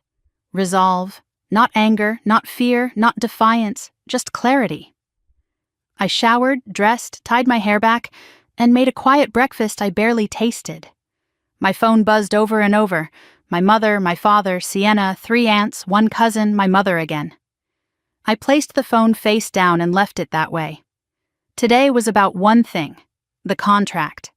$2 billion. The largest deal in Luminex history, and the final step in solidifying the future I had built for myself, outside of the family that never cared, far beyond the shadow they kept insisting I stand in. By the time I got into my car, the city was fully awake. Traffic hummed through the streets, horns blaring, pedestrians jaywalking, coffee trucks steaming on corners. Life moved. My life moved. And I wasn't letting my family claw me back into their orbit ever again.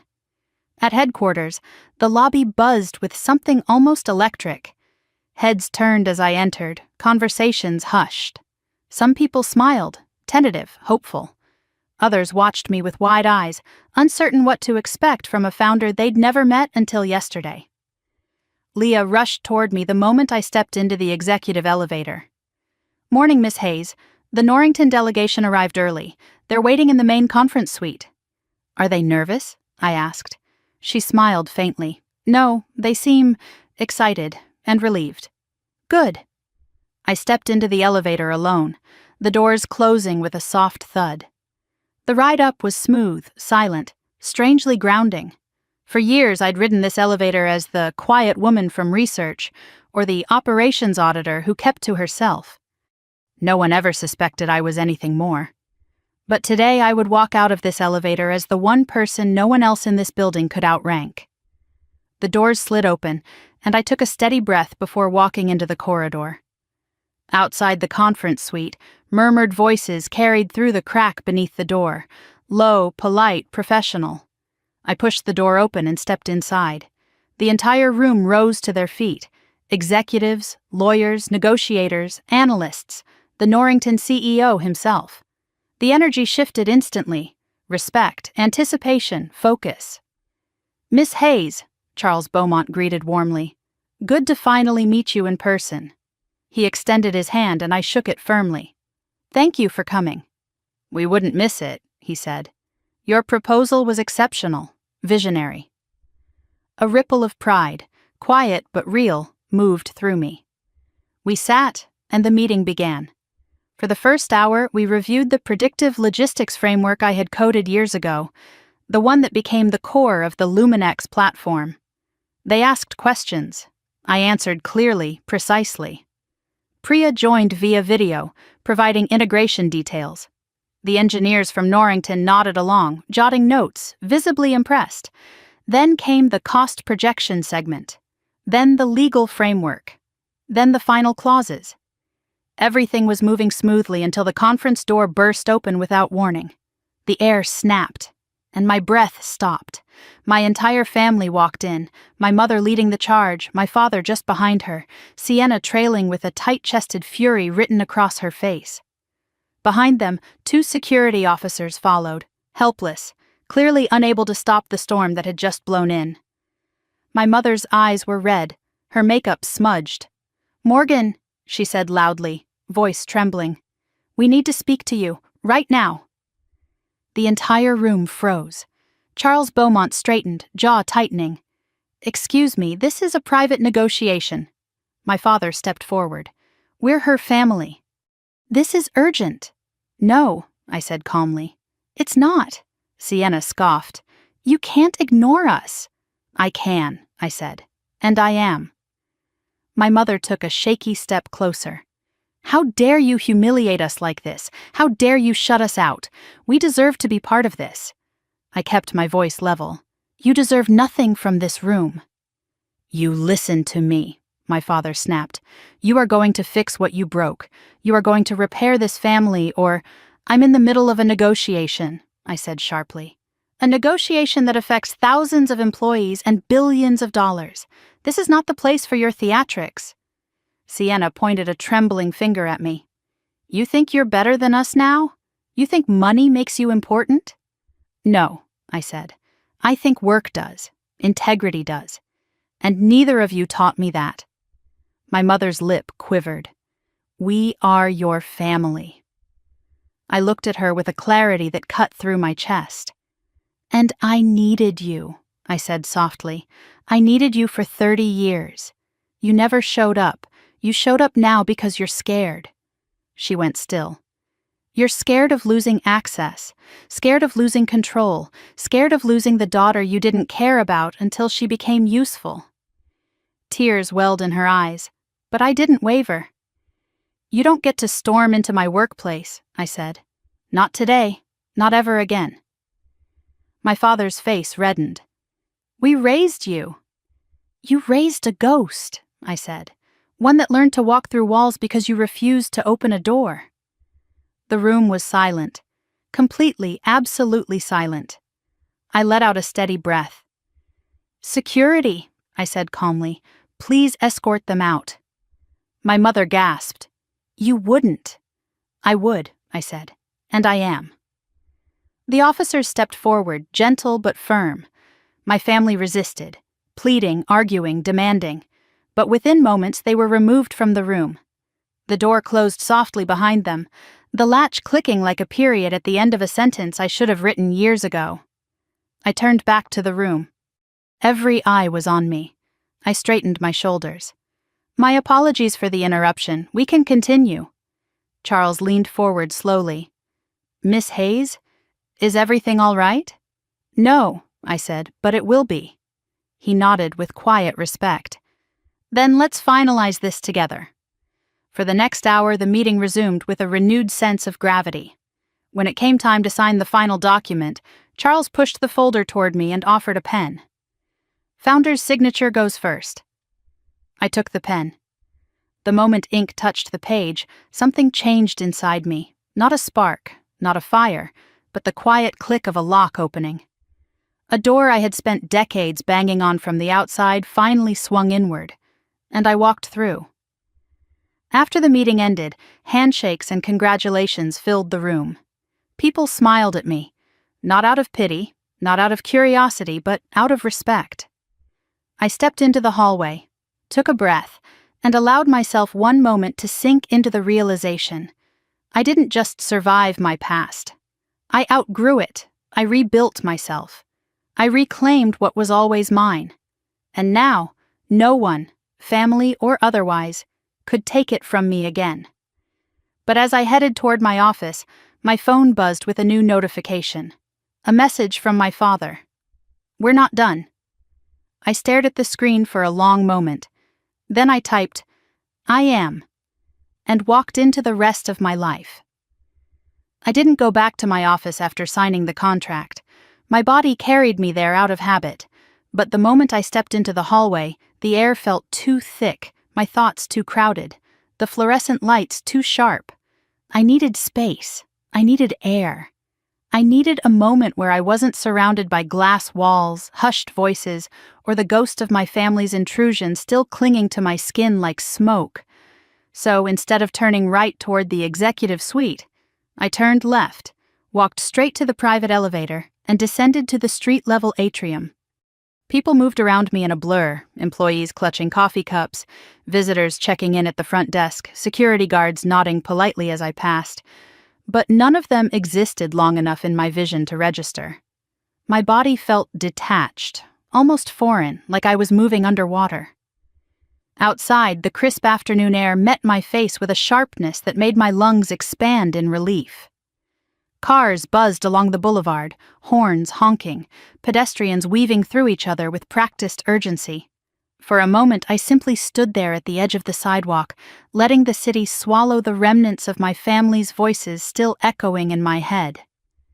"Morgan, you owe us an explanation. You embarrassed us. We won't survive this. You've changed." Changed, yes. But they never understood that change was the only thing that had kept me alive all these years.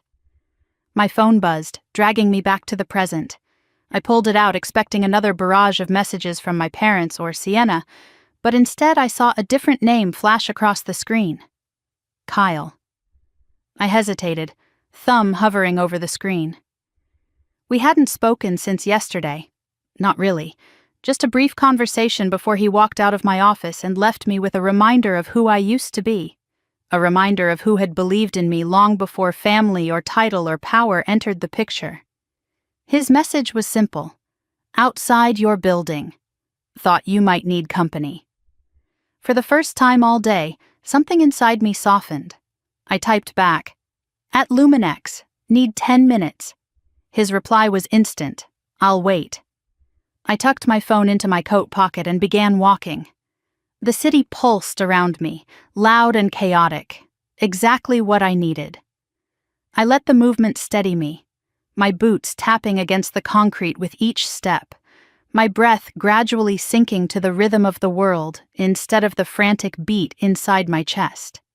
When I reached my building, Kyle was leaning against one of the marble pillars near the entrance, hands in his coat pockets, shoulders slightly hunched against the cold. He looked up the moment he sensed me approaching.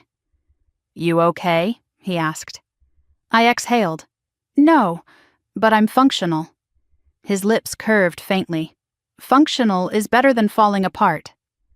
I walked closer until I stood directly in front of him. "You didn't have to come." "I know," he said. "That's why I did." For a moment, neither of us spoke. The silence wasn't uncomfortable. It was grounding. Kyle had always known how to sit with me in quiet spaces, long before either of us had titles or money or reputations to manage. "You look like you've been through a war," he said softly. "I have. And I won." He gave a slow, impressed nod. "Of course you did." We walked inside, past the doorman who gave me a look that was equal parts sympathy and surprise, as though my mother's visit had turned into building gossip. The elevator ride to the penthouse was silent, but it wasn't tense. If anything, it felt like I was finally letting oxygen back into the parts of my lungs that had forgotten how to expand. When we stepped into my apartment, Kyle paused just inside the door, scanning the space as if memorizing it. He'd been here before, but never like this. Never when the air was thick with the aftershock of a family earthquake big enough to shake loose every buried memory. "Want tea?" I asked. "Only if you're getting some?" I set water on the stove, pulled down 2 mugs, and leaned against the counter as steam began to rise. Kyle stood across from me, arms folded, watching with that steady intensity that always made me feel strangely seen. "What happened?" he finally asked. Everything, I sighed. And nothing new. Your family came to the contract meeting? They stormed it. He winced. Damn. They barged into a negotiation room full of executives and partners, demanding explanations, shouting about reputation, accusing me of betrayal. Kyle shook his head. You handled it? I escorted them out. He looked proud for a second, then concerned. How are you holding up? I stared at the boiling water. They keep saying I've changed, as if that's the worst thing imaginable. It terrifies them, he said softly. You outgrew the shape they built for you. I swallowed hard. I spent years trying to earn their approval. Now it feels like I finally understand that I was never supposed to. Tea finished steeping. We carried the mugs to the living room, settling onto opposite ends of the couch. For a while we sat quietly, the city humming beneath the windows. Then Kyle leaned forward. You know what I remember the most about you? He asked. I raised an eyebrow. This should be good. He smiled faintly. I remember sitting in that tiny basement office at 2 a.m, watching you explain your routing algorithm on a whiteboard like your life depended on every line of code. I remember thinking, she's going to change the world and no one will see it coming. A lump formed in my throat. You always believed in me more than anyone. That's because you made it easy, he said. You worked harder than anyone I'd ever seen. You were relentless. Sometimes it felt like I had to be, I whispered. Kyle nodded. Because you were carrying more than code. You were carrying everything your family couldn't see. I stared at him for a long moment, letting his words sink through the layers of armor I'd built around myself. Do you think I did the right thing? Exposing everything? Taking control? I don't think, he said. I know. But what if this tears everything apart? He met my eyes. Some things deserve to fall apart. The honesty loosened something inside me, and before I could stop them, memories I'd buried for decades began surfacing. My mother once told me I was too independent, I said quietly, that if I didn't soften myself, no man would ever want me. She said it like she was offering advice. Kyle's jaw tightened. That wasn't advice. That was fear. Of what? Of you not needing them. I stared into my tea. My father always said family comes first, but that never included me unless they needed something. Kyle leaned closer. Families that want control don't love equally. They love conditionally. The words hit hard. Yesterday he said if I leave the family I shouldn't expect to come back. And how did that feel? He asked. I breathed out slowly. Like relief.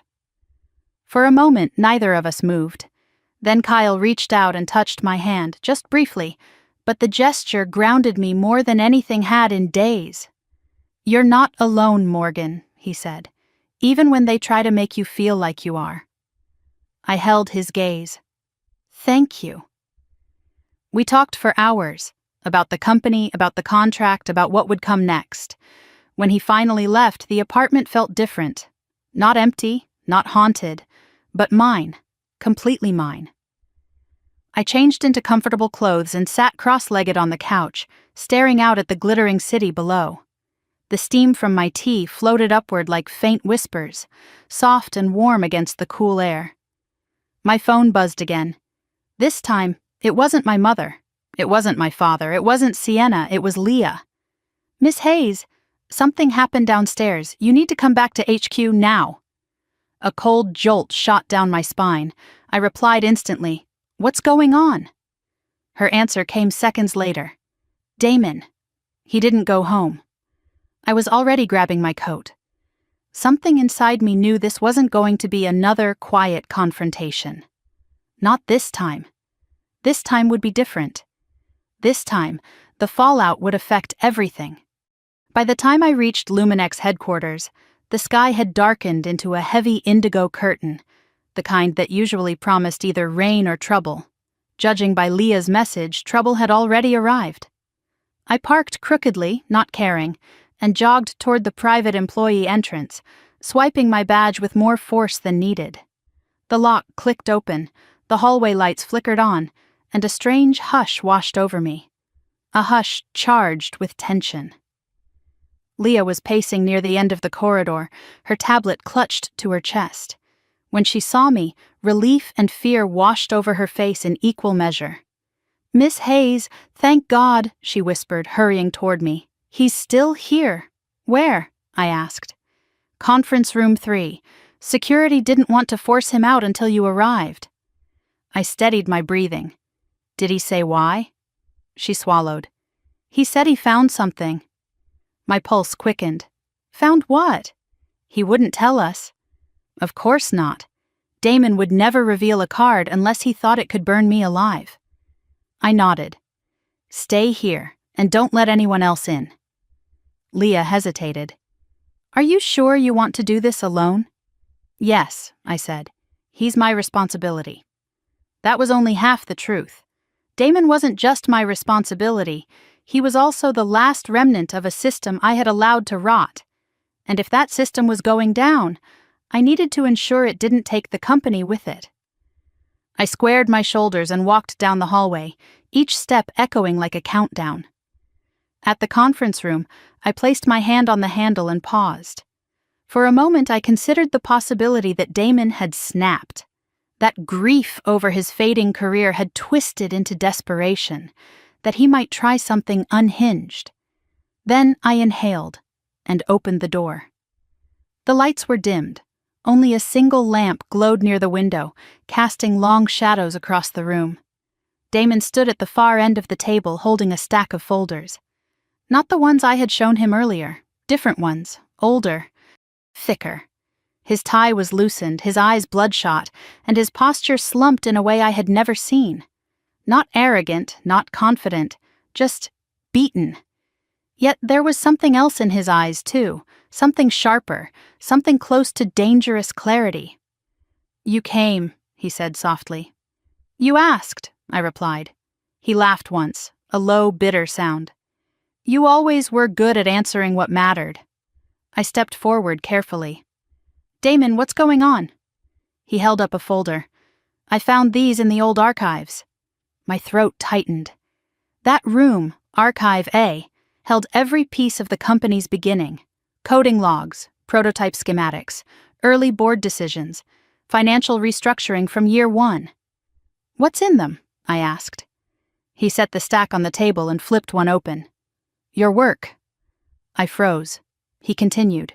"Your handwriting, your code, your drafts, your plans, your projections, your signatures, all dated years before I ever even walked into this company." I didn't move. Couldn't. He stared at me, eyes hollow. "You really did build everything." My fingers curled slightly. "I told you that." He shook his head. "I didn't believe you. Not fully. Not until I saw these." I stepped closer, but cautiously. "Damon," he lifted another document. "Your name was everywhere, and yet you erased it from every public record." "That was intentional." "Hiding your identity?" he asked. "Or hiding from your family?" My jaw clenched. He smirked faintly. "I figured as much." "Damon," I said, voice steady, "why are you showing me this?" He exhaled sharply, rubbing a hand over his face. "Because I thought I could bury you the way I buried everything else that threatened my position.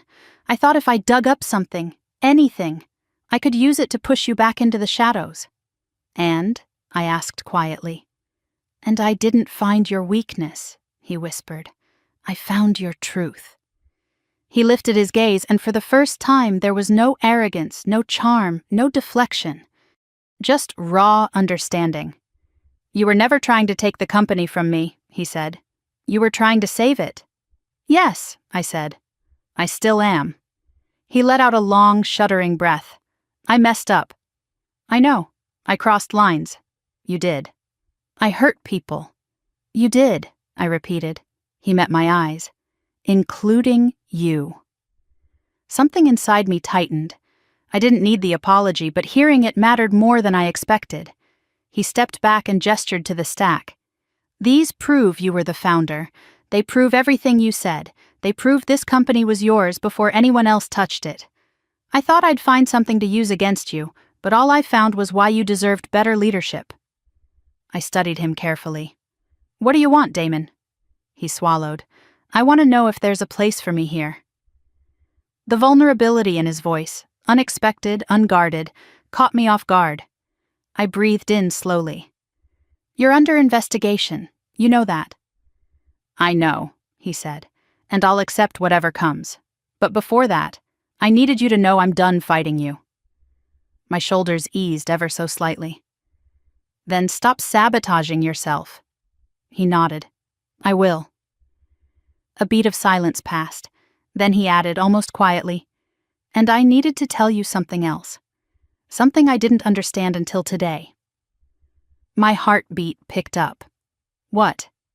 He held my gaze, steady and solemn. "You're not like me. You're not like any of them. You're not leading from ego. You're leading because you built a world worth protecting." "Damon." "You're more capable than I ever gave you credit for," he said. "And you deserved credit long before today." The words sank into me like sunlight reaching a place starved for warmth. He took another step back, raising his hand slightly. "I'm going to leave now. I won't cause trouble. I won't fight the process. I won't fight you." "Thank you," I said quietly. He gathered his coat but paused at the door. "For what it's worth, I'm sorry. Truly." He left before I could answer. The room felt strangely still, as though something large had finally exhaled. I walked to the table and opened the folder on top. My handwriting stared back at me in looping lines of notes, early algorithms scribbled in rushed script, documentation from all-nighters I barely remembered. Pages of proof. Proof that I had always been more than the invisible daughter. More than the silent founder. More than the woman people assumed wasn't worth noticing. I closed the folder gently, then my phone buzzed. A new message, not from Damon, from my father. "We're coming to your apartment. This ends tonight." Cold pressure tightened around my ribs. I texted back, "Do not show up. I won't let you in." No reply. Another message arrived seconds later, this time from my mother. "Please, don't do this." And then Sienna. "You've ruined everything. If you lock us out again, don't expect a family." I turned the phone over, face down, pulse quickening. The door behind me creaked open again, softly this time. I turned sharply, adrenaline spiking. But it wasn't my family. It was Priya. Her expression changed instantly when she saw the stacks of documents, the look on my face, the tension in my shoulders. "What happened?" she asked, hurrying toward me.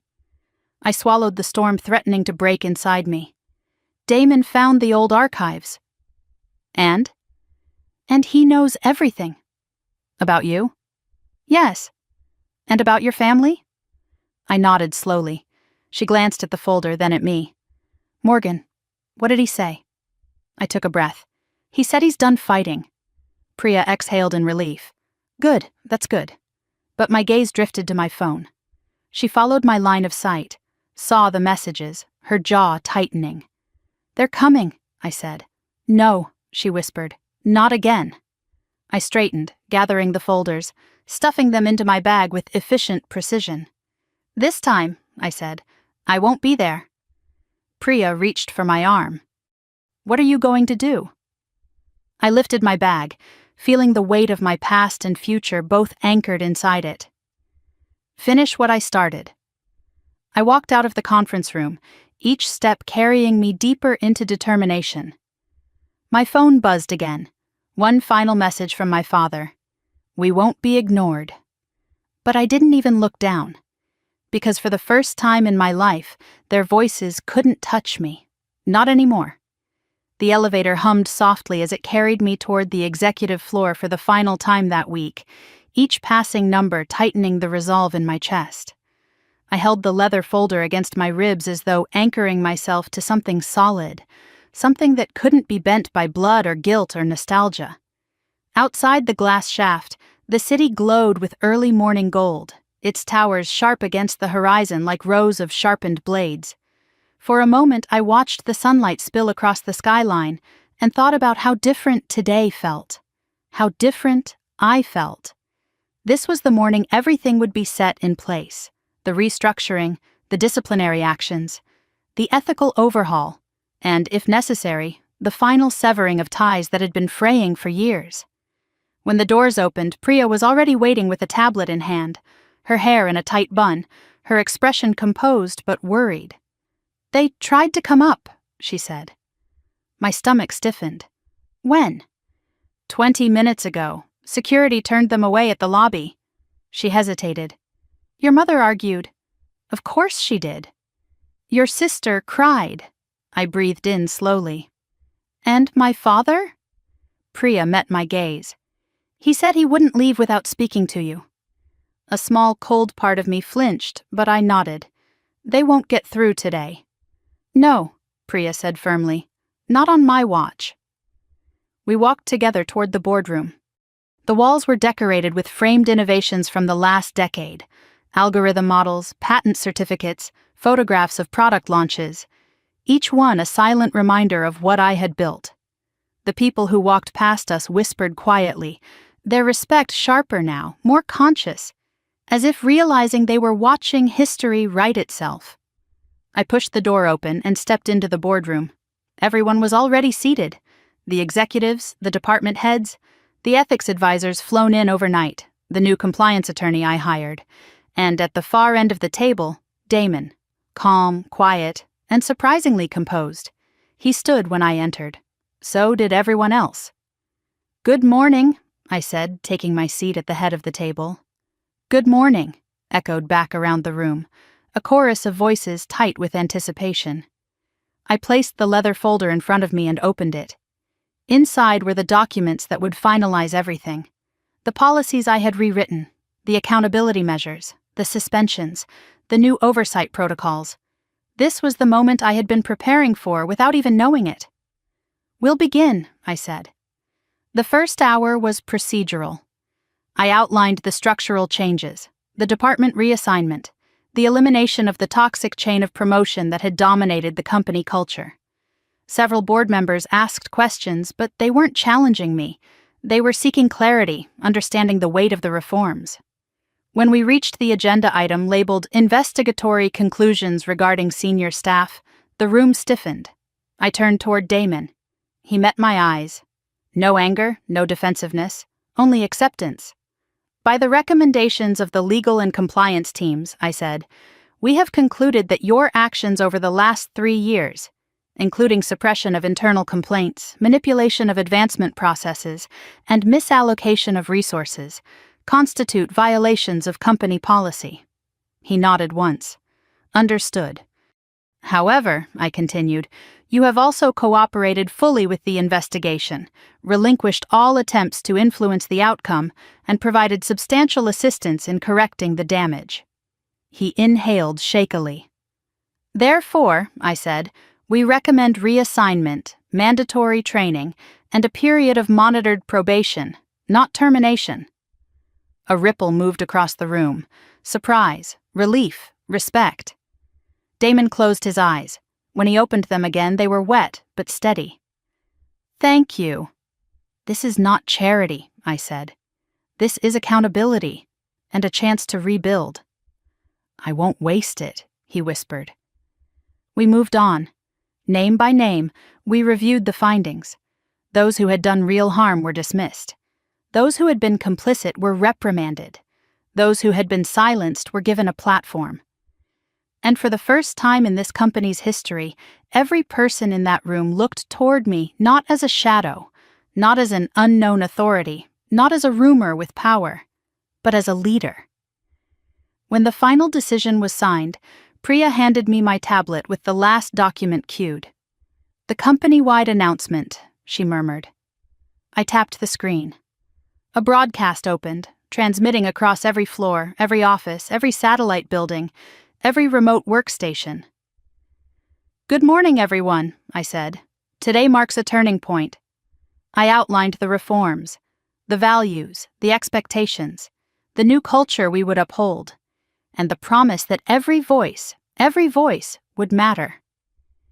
Then I added something I hadn't planned: I built this company because I wanted to create something where excellence mattered more than privilege, where effort mattered more than connections, where fairness wasn't negotiable.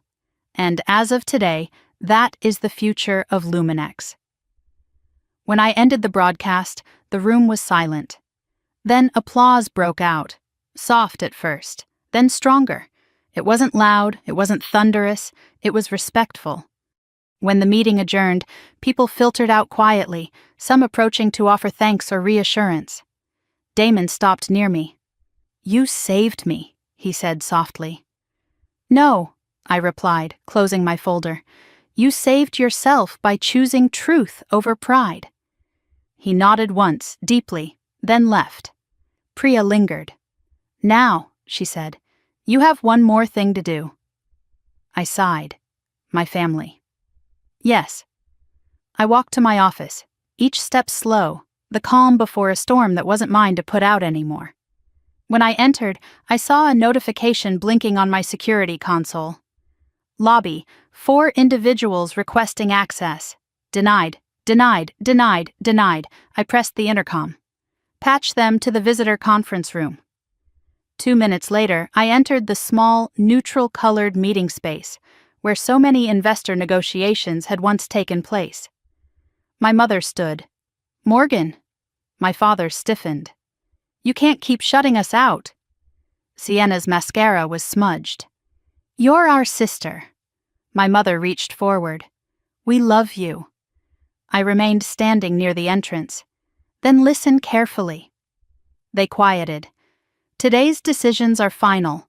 My role at this company is not up for negotiation. My life is not up for negotiation, and neither are my boundaries." My father scowled. "Boundaries? We're family." "Yes," I said, "and for 30 years you mistook that for ownership." Sienna shook her head. "Why are you doing this? Why are you choosing strangers over us?" "I'm choosing myself," I said, "for the first time." My mother's voice broke. "We didn't know you were hurting. You didn't want to know." My father stepped forward. "You owe us respect." "I owe you honesty," I said. "And here's mine. There will be no conversation today about restoring your influence in my life or this company." My mother's lips trembled. "So you're abandoning us?" "No," I said. "I'm letting you face the consequences of your own choices." Their faces shifted, hurt, anger, fear. The same cycle every time they realized control was slipping. But I didn't bend. I didn't break. I simply inhaled and exhaled. And then I said the words that had taken me a lifetime to find. "I will speak to you again when you're ready to see me as a person. Not a disappointment, not a convenience, not a resource. Until then, this is goodbye." My mother covered her mouth as tears fell. My father stared at me like I'd committed treason. Sienna whispered something like a prayer or a curse. I reached for the door handle. "Morgan!" my mother cried. But I didn't turn around. I left. And the door clicked shut behind me.